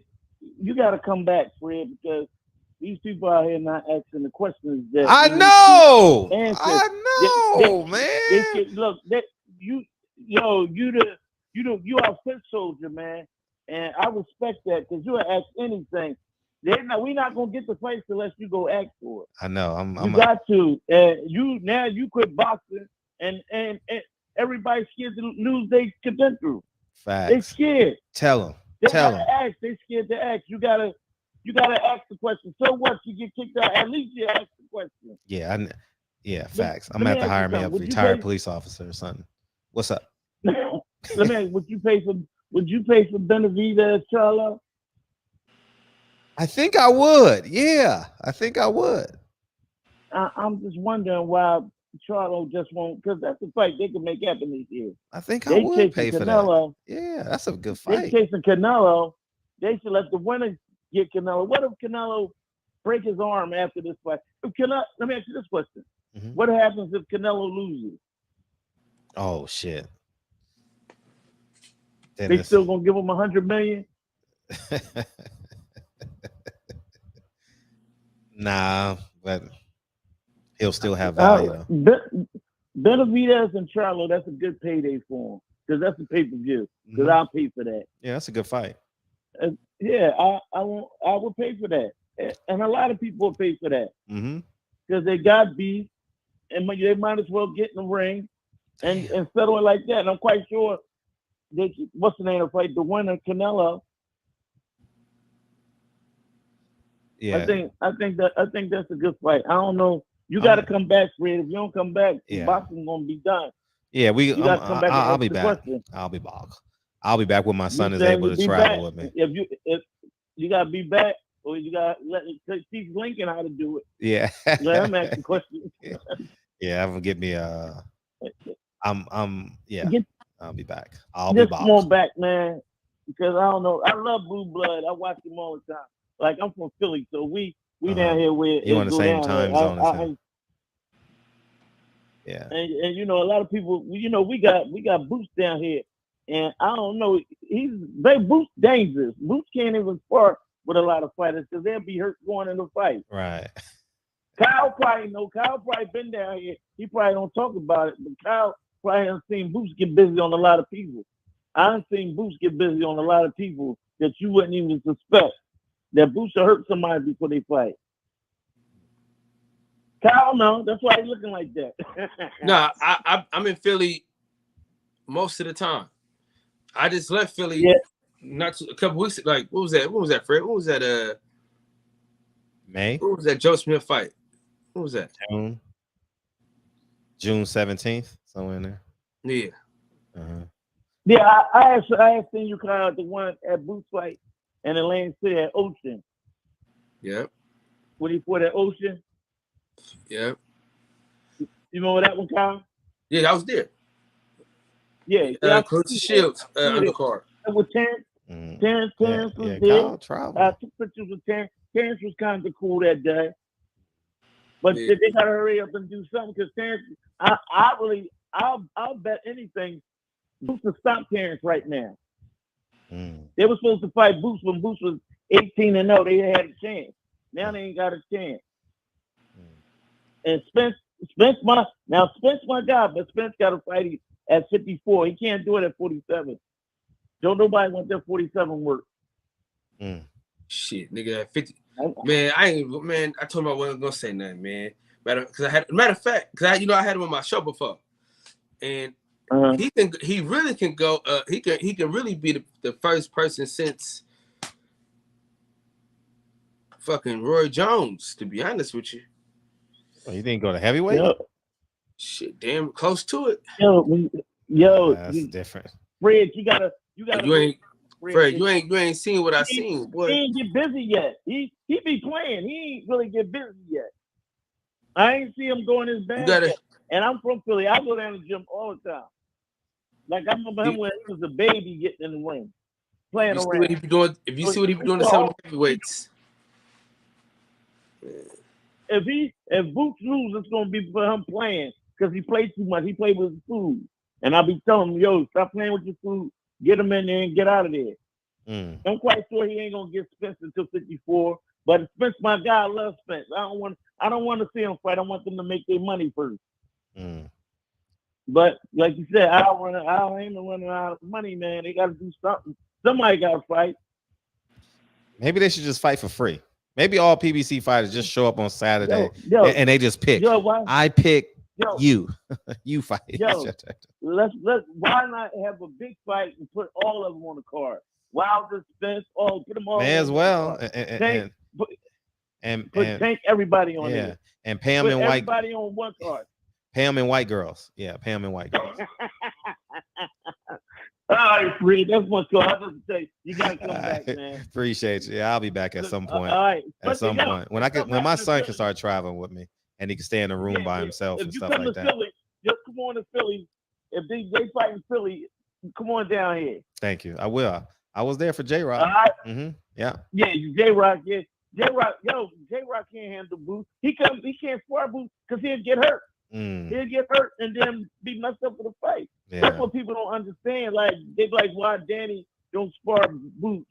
Because Boots gonna turn up and then he hurt him and then now the fight messed up. All right, y'all. That's my call. Go ahead. Appreciate y'all. Appreciate y'all. Hey, do anyone appreciate you, Philly? Do anyone in the chat remember the Triller show we had? And when Timberland sold it to Triller, the verses. Y'all remember that show? You said you should have never done that. You should have kept it. Yeah. I wish I knew. I wish upon a star. Look at this, suing them for $28 million. Swiss Beats and Timberland suing Triller for 28 mile pay up for verses. They ain't got enough money to take verses to court. Shit, yeah, they do. No, they don't. That shit gonna be in arbitration for 10 years, man. They got the bread, nigga. Triller ain't got the bread. Shit. Triller's backed by billionaires. These are millionaires. Shit, they ain't backed by nothing right now. Yeah, they backed by billionaires. Yeah. Nigga, they owe hella people money, Fred. And listen, if you own a company, let's see who owns Triller. Kavanaugh, is that who owns Triller? Let's see. Just answer it because I may be wrong and you may be right. Shit, might as well. Who owns Triller?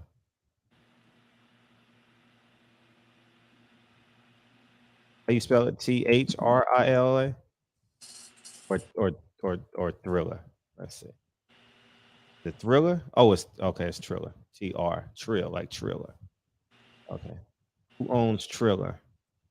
Who owns Triller Voices? Triller to go public through merger with ad tech firm C Change. Triller in March 2021 announced acquiring Versus for undisclosed amount. Man, the Triller. Who owns the rights to Versus? Yeah. They didn't even pay their ass. Let's see. So Triller go public through merger with Triller. Who owns Triller? It's Versus. But I told him not to sell it. Who? Fred. What? So BFTB, right? How you doing? Cool. We was talking about Troy Isaac, right? About him coming on the show. I said I have him hit you. Ryan Kavanaugh. Yeah, Ryan Kavanaugh. Okay, go ahead. Why did they just take the comment off? Said your comment goes against our community guidelines. Ooh. Say it again. I'm sorry. Like, so we're trying to get Troy Isley on BFTB show, right? Sure. So I'm saying I have him hit you, right? They blocked my damn comment. They said it goes against the guidelines of the community. Oh, I'll have him hit you. Yeah. Let's see. Ryan Kavanaugh's net worth. Let's see Ryan Kavanaugh's net worth. Man, that man's a billionaire. I told you, man.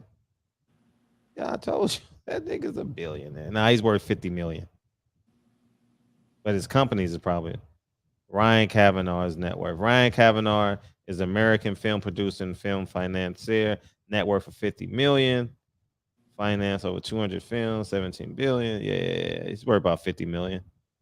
He's worth more than Timbaland. Timbaland ain't worth $10 million, probably. Let's see.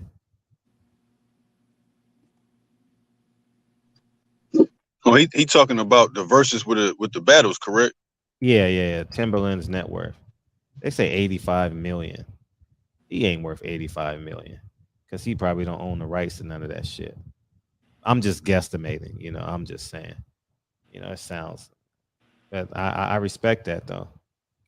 So you were right. So since we use the same source, we gonna say Kyle was right, Fred was wrong. Who was the other one? Swiss Beats. Yeah. Swiss Beats net worth. But don't forget Alicia Keys. Put them together. Nah, 8.5 million. 8.5 million. So yeah, so they are worth more than Ryan Kavanaugh, but his partners, I'm sure he got partners, but we ain't gonna go into that shit. They merged with the company, so I didn't see how much that company was worth. Fuck it, do it. We got 30 minutes almost. No, we got to go to what you call it too.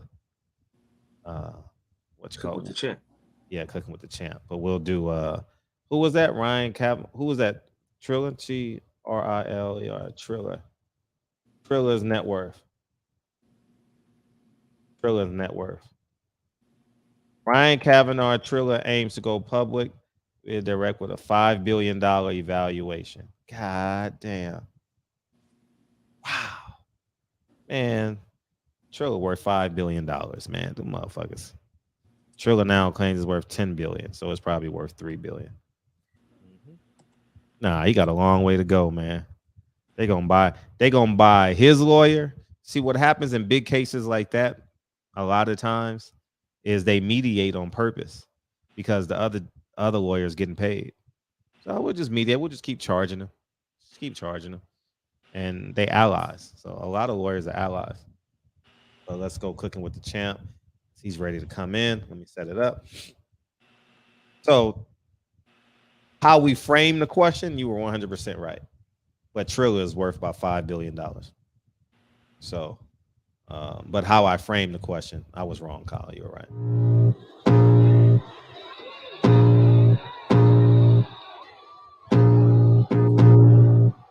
Let's bring in champ. Allow me to reintroduce myself. My name is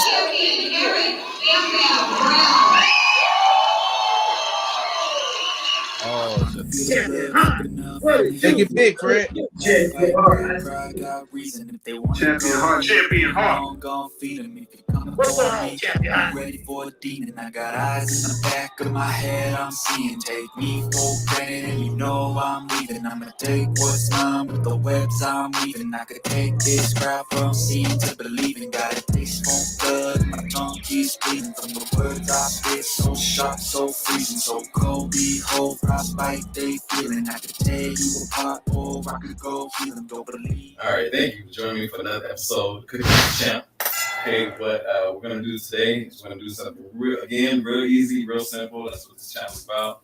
And what we're gonna do is we're gonna do a spinach pasta with lobster, panini, whole grain pasta, and then Alfredo sauce.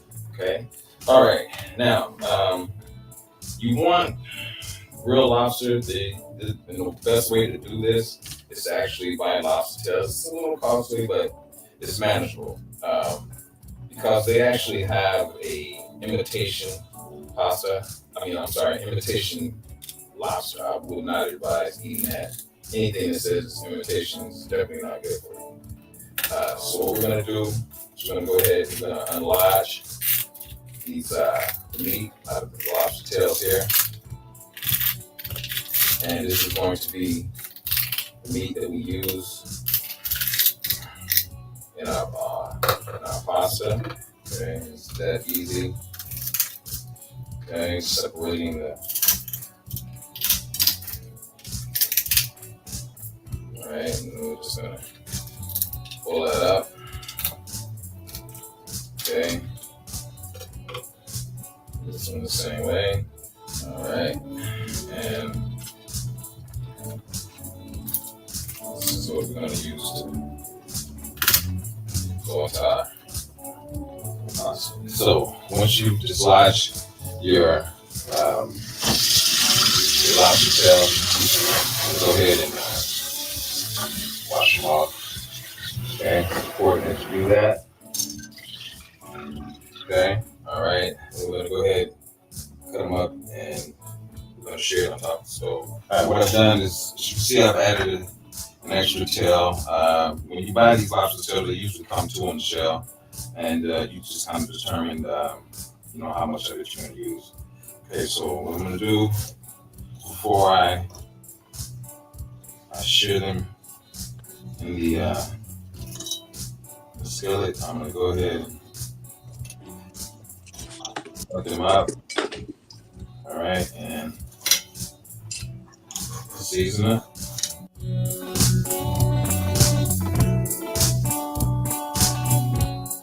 All right.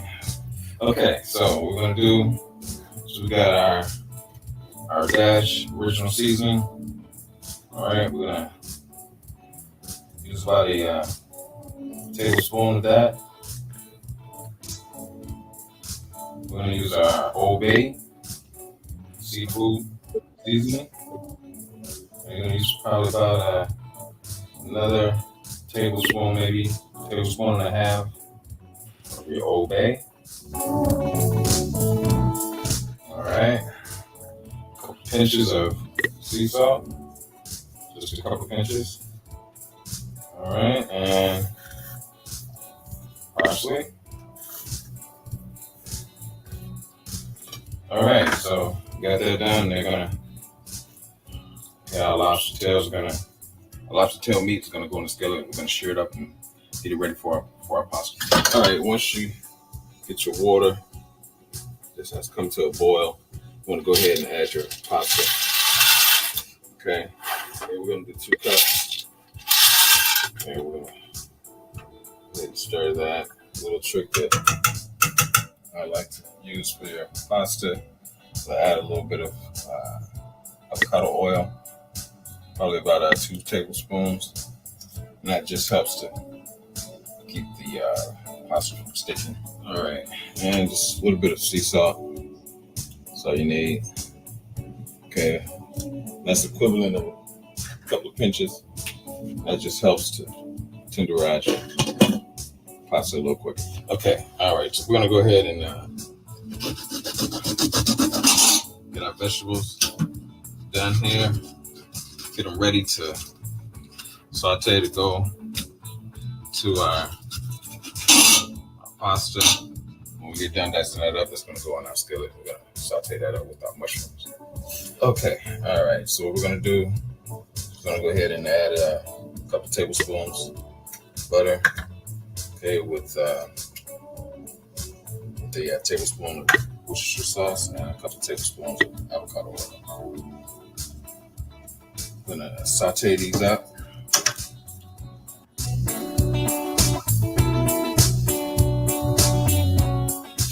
Okay, got our baby spinach.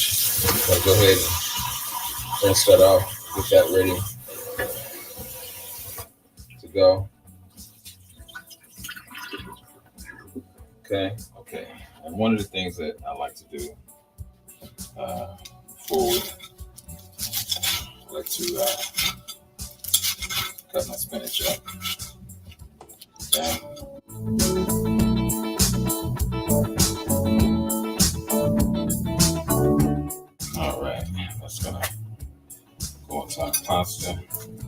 want to go ahead and shear our lobster now and get our pasta. I'm going to get our Alfredo sauce in the skillet after we shear our lobster. Let's do that now. Okay, once you sauteed your vegetables, you actually want to use the same skillet. You don't want to wash it out.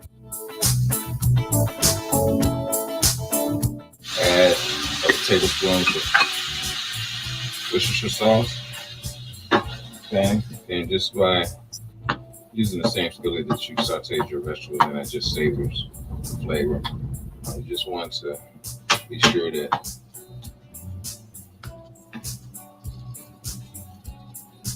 get this in here just a little bit because you're going to put them in your pasta sauce, and you don't. They're going to cook even while they're in there, so you don't want to overcook them. Okay, and that's good. That's enough right there. Okay, now remember what I said about savoring the flavor. Okay, so you want to go ahead and add pasta sauce. Your Alfredo sauce, I'm sorry. Add your Alfredo sauce in there and just, okay, you see that? See how all of your remnants of your lobster, your remnants of your vegetables, all of that is in your sauce. Okay.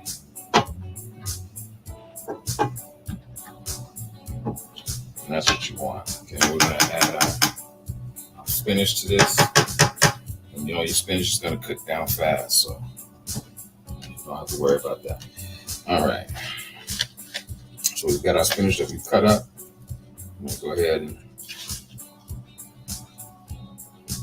put that in our Alfredo sauce. Okay, and that's gonna cook down.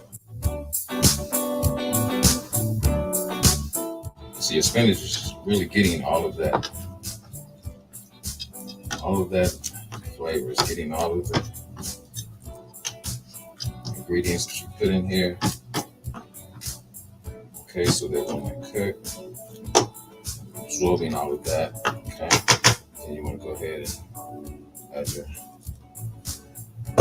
sauteed vegetables back in your skillet. All right. Lastly, you want to add your lobster.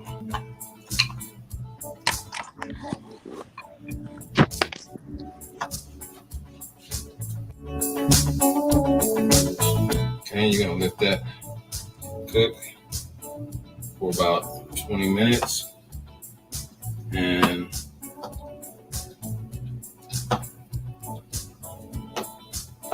if you want, you can add some additional seasoning to it, but it really shouldn't need it. But it's to the acquired taste. So if you want to add some additional seasoning, it's okay. All right, so pasta is just about done. We're going to add that and we'll be ready. All right, okay, so this is our pot that you see. We got it vented. Got a vented top right here. Okay, design is easy pouring. Okay, make sure you want to hold your top. Okay, pour the water off your pasta. And if you don't have a locking top, this is the best way to do it. All right, and once your pasta's been cooked, okay, you want to go ahead and add that to your sauce. Okay.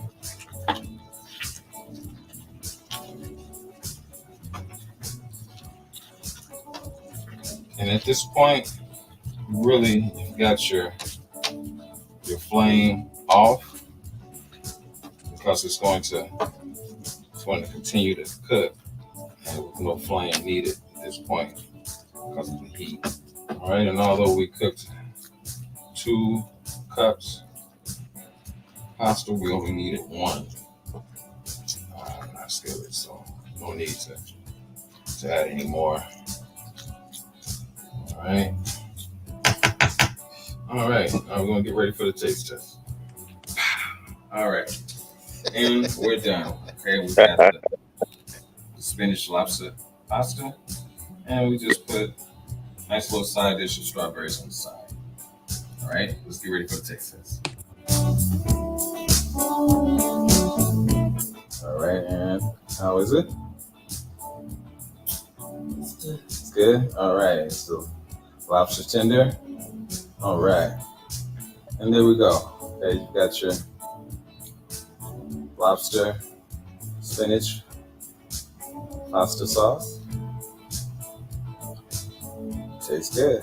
All right, and we've got a Moscato Rose, white wine. It goes pretty good with this meal.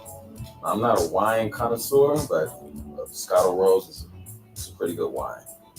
It goes pretty well with this meal. Thank you for another episode of Cooking with the Champ, and we'll see you next week. Hey, hey, but why he paired with strawberries, but and then perfectly paired it with wine? Why you pair it with strawberries? Why you didn't go? Because, so usually when I would do that, I would probably do I'll probably do garlic bread or something. You know, I just kind of wanted something to fill the plate. Yeah, you know, so I just, you know what I'm saying? So I just put the strawberries there. Okay. You know, just for appearance sake.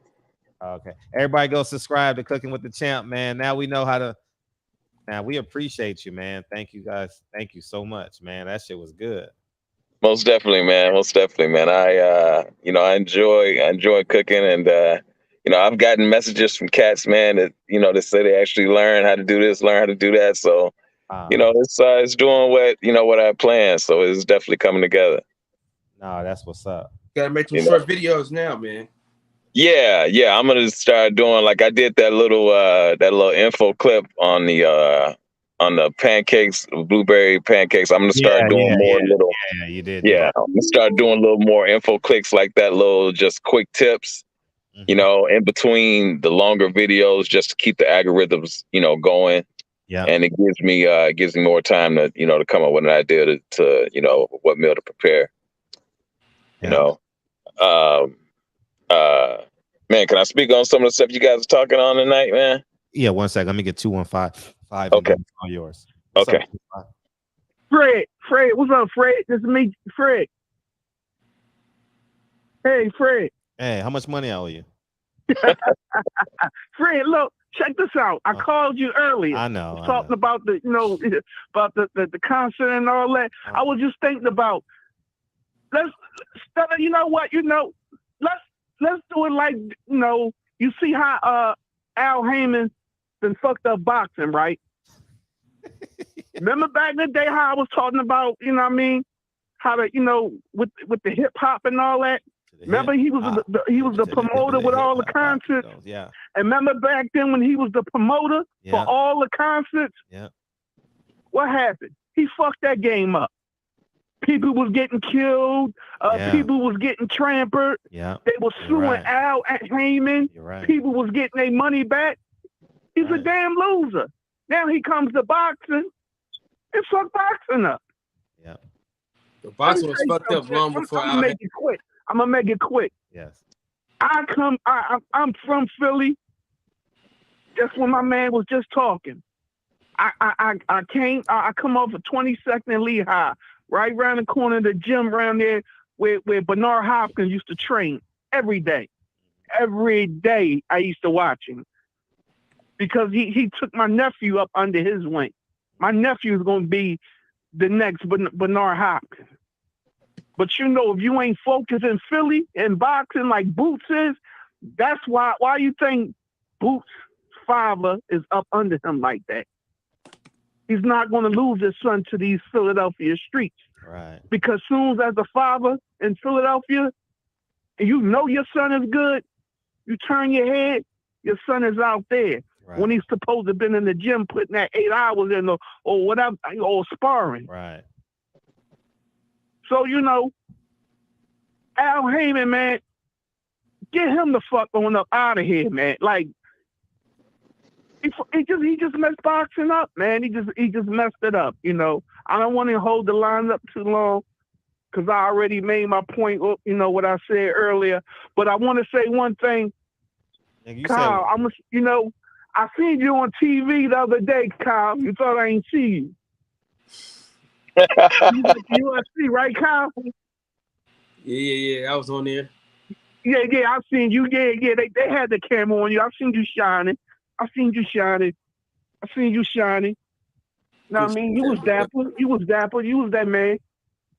But I just wanted to say, hey man, listen, Fred, I'm gonna take the words out of Kyle's neck. Out of Kyle's words. Keep your foot on his neck, man, until we get on up out of here, man. Facts. I'm on him. Keep on talking that every day. And it's fun. We appreciate you though. Oh, go ahead. Because we got the whole East Coast riding with you. In his hand. We got the whole East Coast. You just seen my brother from Philly. So that's all I wanted to say. Thank you. Good show, man. Keep it up, man. Number one. You number one. Number in the one. country, man. One. Number one. Number one. One. Hey, listen, man. I'm starting to get that nigga. Like you said one time 11 times ago, motherfucker. Get off the phone. Hey, listen. Hey. Every day I listen to you, Fred. Hey, let me talk about this mansion you got, man. Now you got me dreaming about it every night. Oh man, and that's what I did. Beautiful, man. Thank you, dog. I appreciate you, man. Hey, man. Allah bless you, man. I know. Thank you. I know you. Listen. I know you on them. See? Nigga, remix one. May Allah bless you and your family, man. Allah. You're a good dude. Thank you, dog. I appreciate you. You're a good dude, man. Thank you, man. All right, all the time, man. All right. I got one more thing I'm gonna get. I'm not gonna hold these lines. I ain't gonna hold these lines. Kyle, start now, man. Mr. Johnson, what's up? Go ahead, all you, champ. Man, salute to that brother that just called in. I grew up, man, in Chicago, going to those Al Heyman concerts, and I don't remember, a lot of mishap, a lot of stuff going on at those concerts. I remember those concerts going off without a hitch. There may have been some things that happened here and there, but for the most, I don't remember any of this people being trampled or anything like that from the Al Heyman concerts that I grew up going to. But let me speak on this real quick. It was a brother that called in, and he was speaking on the Little League situation that happened here in Dallas. Now, he was saying that those programs aren't good for the kids in the long run. And I disagree with that. Those programs, have helped some kids stay out of trouble. Those programs have been good for some kids. The thing is that I don't know where it has gotten out of hand, because there used to be a police presence at these events, at these low league events, and that was because parents began to get out of hand. And to keep that from happening, there started being a police presence there. So I don't know what happened, that's not the case anymore, and why that's not happening. But that's needed. And because you have a lot of these parents that are living through their kids, and they're taking this stuff too serious, man. Why does this cat even have a gun at a little league event? That's crazy. I don't get it. I don't understand it at all. But yeah, I don't know what has happened. Brandon was actually at the event because his son plays on a little league team, and he actually left before everything went down because he peeped the atmosphere, and he said this is not right. He didn't like the atmosphere. He was listening to how they were talking to each other, even how the kids were talking to each other. And he was like, man, this atmosphere is not right. And he ended up getting this, kid, and they left before that whole thing broke down like it did. But there has to be a police presence there to keep this kind of stuff from happening, man. So they've got to get back control of it. because those programs used to help, but it's now seems it's totally out of control. And I don't know where it took a left turn. You know what I'm saying? It's a Go damn ahead, Kyle. shame that you gotta have the police at these games. That's a goddamn shame. Yeah, well, like I said, you have parents, man, that get really emotional, No, man, fuck them weak ass parents, man. That's a damn shame, Champion Heart. That we got to have the police at these games. Yeah, I agree. Down, shut the fuck up, have a good time. I agree, but you get parents that are super emotional about their kids, and they will actually walk out on the field and attack the coaches. And it's a shame that you have parents that would do that, but it was happening, and that's why that the police presence was needed. Like I said, man, it's gotten out of hand, and somewhere it took a turn, and now the whole program is shit. And just from listening to Brandon talk about how these kids and adults were talking to each other, lets you know, man, that this little league event has taken a turn, and it's totally out of hand. These programs used to teach kids leadership skills. It used to teach certain things in life these kids needed. These programs would teach that, man. So I don't know what has happened. But did you speak on the Brona thing? Yeah, yesterday we did. You did? Oh, okay. Damn. I was in a bad area, man. I couldn't really. The show kept buffering, man. I couldn't really watch it. But I wanted to speak on that. I never. I don't know if mental illness. I think I'm not saying that he doesn't. I think that he may have some mental issues. I think we spoke about this before. Because I've never seen Brona pull out a fight. You know what I'm saying? Now he'll get in a fight and he won't let his hands go. But I've never seen him pull out a fight. So is it just that? Is it mental illness, or was he just out of shape, not being able to make weight? I think I had even said that he wouldn't make weight when they were talking about this fight. You can check the archives. But there's I've even heard some people say that he's a man child who refuses to grow up, and they're not buying the mental illness thing. But I didn't hear what you had said yesterday. How you calling it, Fred? It's all on AB, man. Like, he created this monstrosity that he has, man. It's all predicated on him. Yeah. And I genuinely believe I saw this years ago, and I wanted to intercept it. Help intercept it, not intercept. I wanted to be an aid in intercepting this moment, but now he's up against it. His back was against the wall, and he got scared. Right. How you looking at it, Kyle? It's just sad, man. We had a show when I first started going live. We had a show about people that just fucked up their potential to be absolutely the greatest that we've ever seen. Yeah. He's one of them. When he lost to Madonna, fuck all the glove shit, fuck all the other shit, him going up in weight. If he was focused on boxing instead of wanting to be a fucking rapper, going on tour with Rick Ross, he wouldn't have lost that fight. When you lose focus, how he lost focus, man.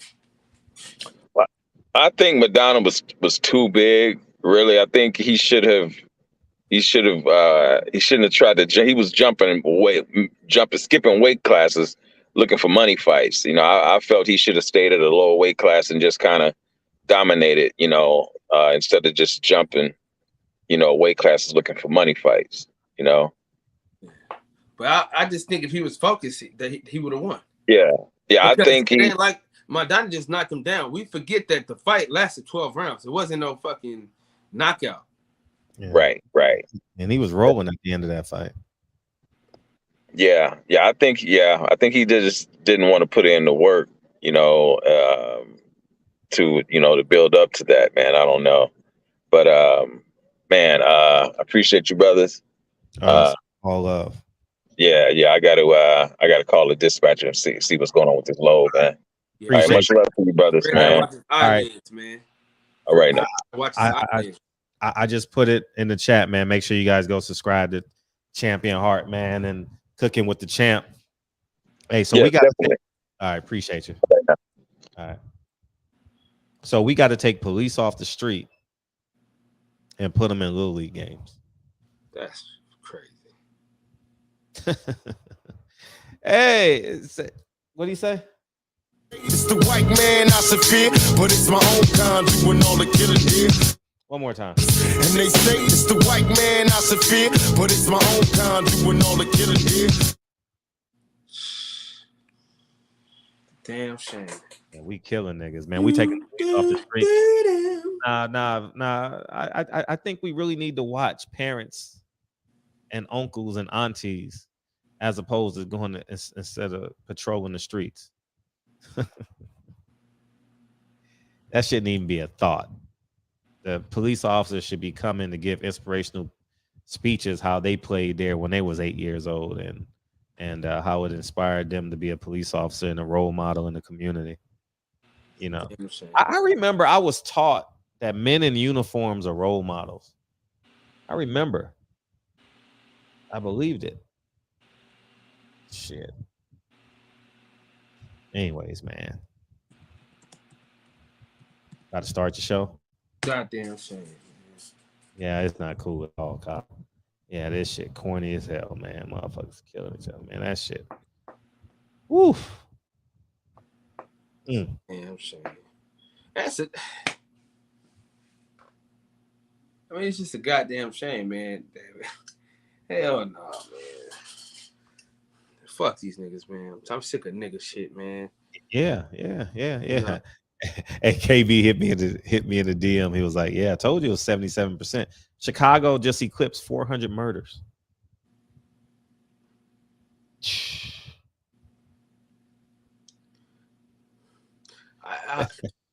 Man, 400 murders. Chris Rock said something back in the day, man, that makes a whole lot of sense now. What do you say? Oh, niggas. That. Nah, man. He said you should make bullets $5,000. I remember that shit. Fucking said, shoot a motherfucker. Said, I'm gonna need this back. Hey, wrong person. I might need to do a motherfucking a Chris Rock this weekend.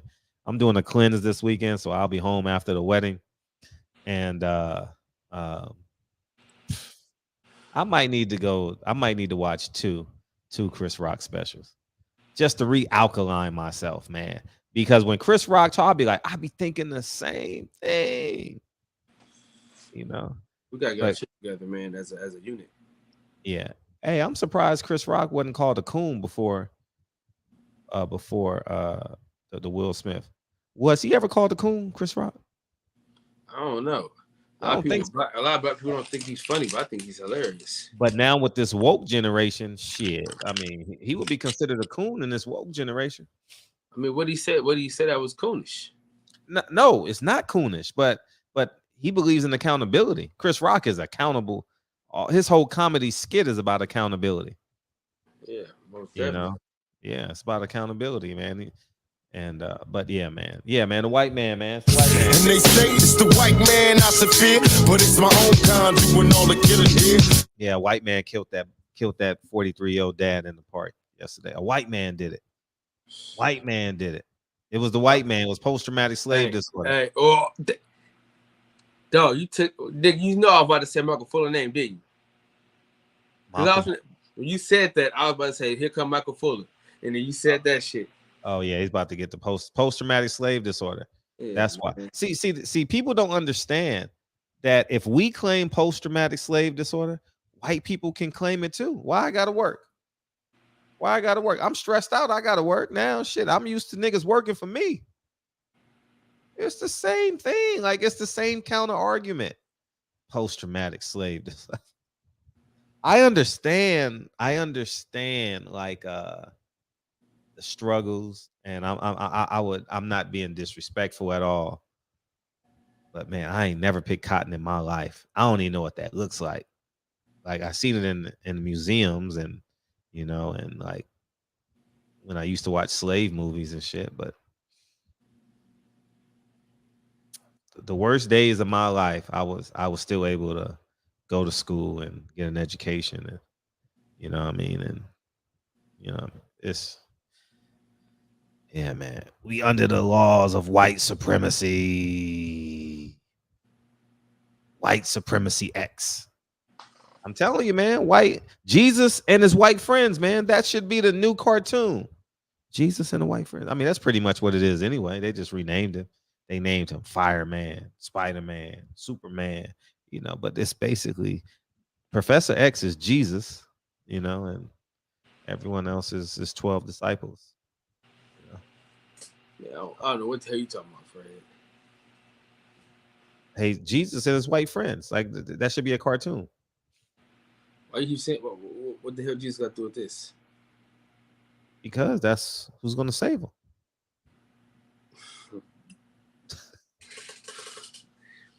Fred, play the damn song, man. Jesus gonna save us. No, Jesus gonna save us, man. Jesus gonna save us. You know, white supremacy. White supremacy, man. That mother, man. I wish I would wake up one morning and be like, man, the white man got me tied to this bed, man. Lincoln, go downstairs and get the knife out the kitchen, man. This white man got me tied to this bed, man. I can't get this remote control out my hand, man. No, take the wheel, Jesus. Take the remote, Jesus. Jesus, take the remote. Motherfuckers praying for a work ethic. Man, niggas out here really praying for what they want. Man, it's really simple, man. Grind, work, grind. And when you hold people accountable, they like, oh, you don't believe in racism? Yeah, I believe in racism. It ain't stopping me though. Yeah, but man, yeah, this white man. The white man did it, man. That was a white man in Lancaster, Texas. I haven't seen a KKK. Hey, ever since I've been doing this show, I haven't seen a KKK member kill a black man. Like you know how you have Bloods and Crips and KKK? I haven't seen a KKK member kill a black man.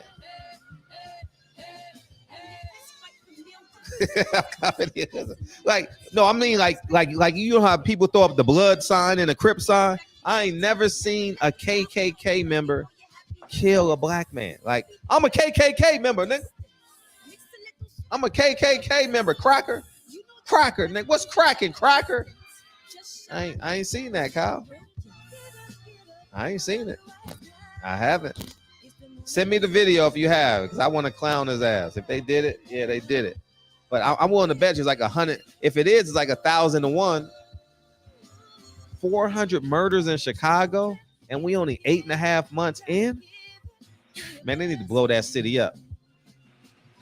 They said Obama moving to Hawaii.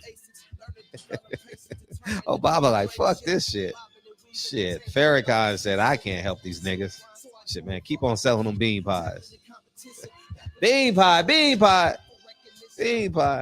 And nobody else, they can't help these lost niggas. Jesse Jackson lived there too. Oprah probably still live there too. You know, man. Man, damn. Crazy, man. All that political power. And they racing the 600. The mayor need to go. The governor need to go. The lieutenant governor need to go. I said Chicago, not Illinois, y'all.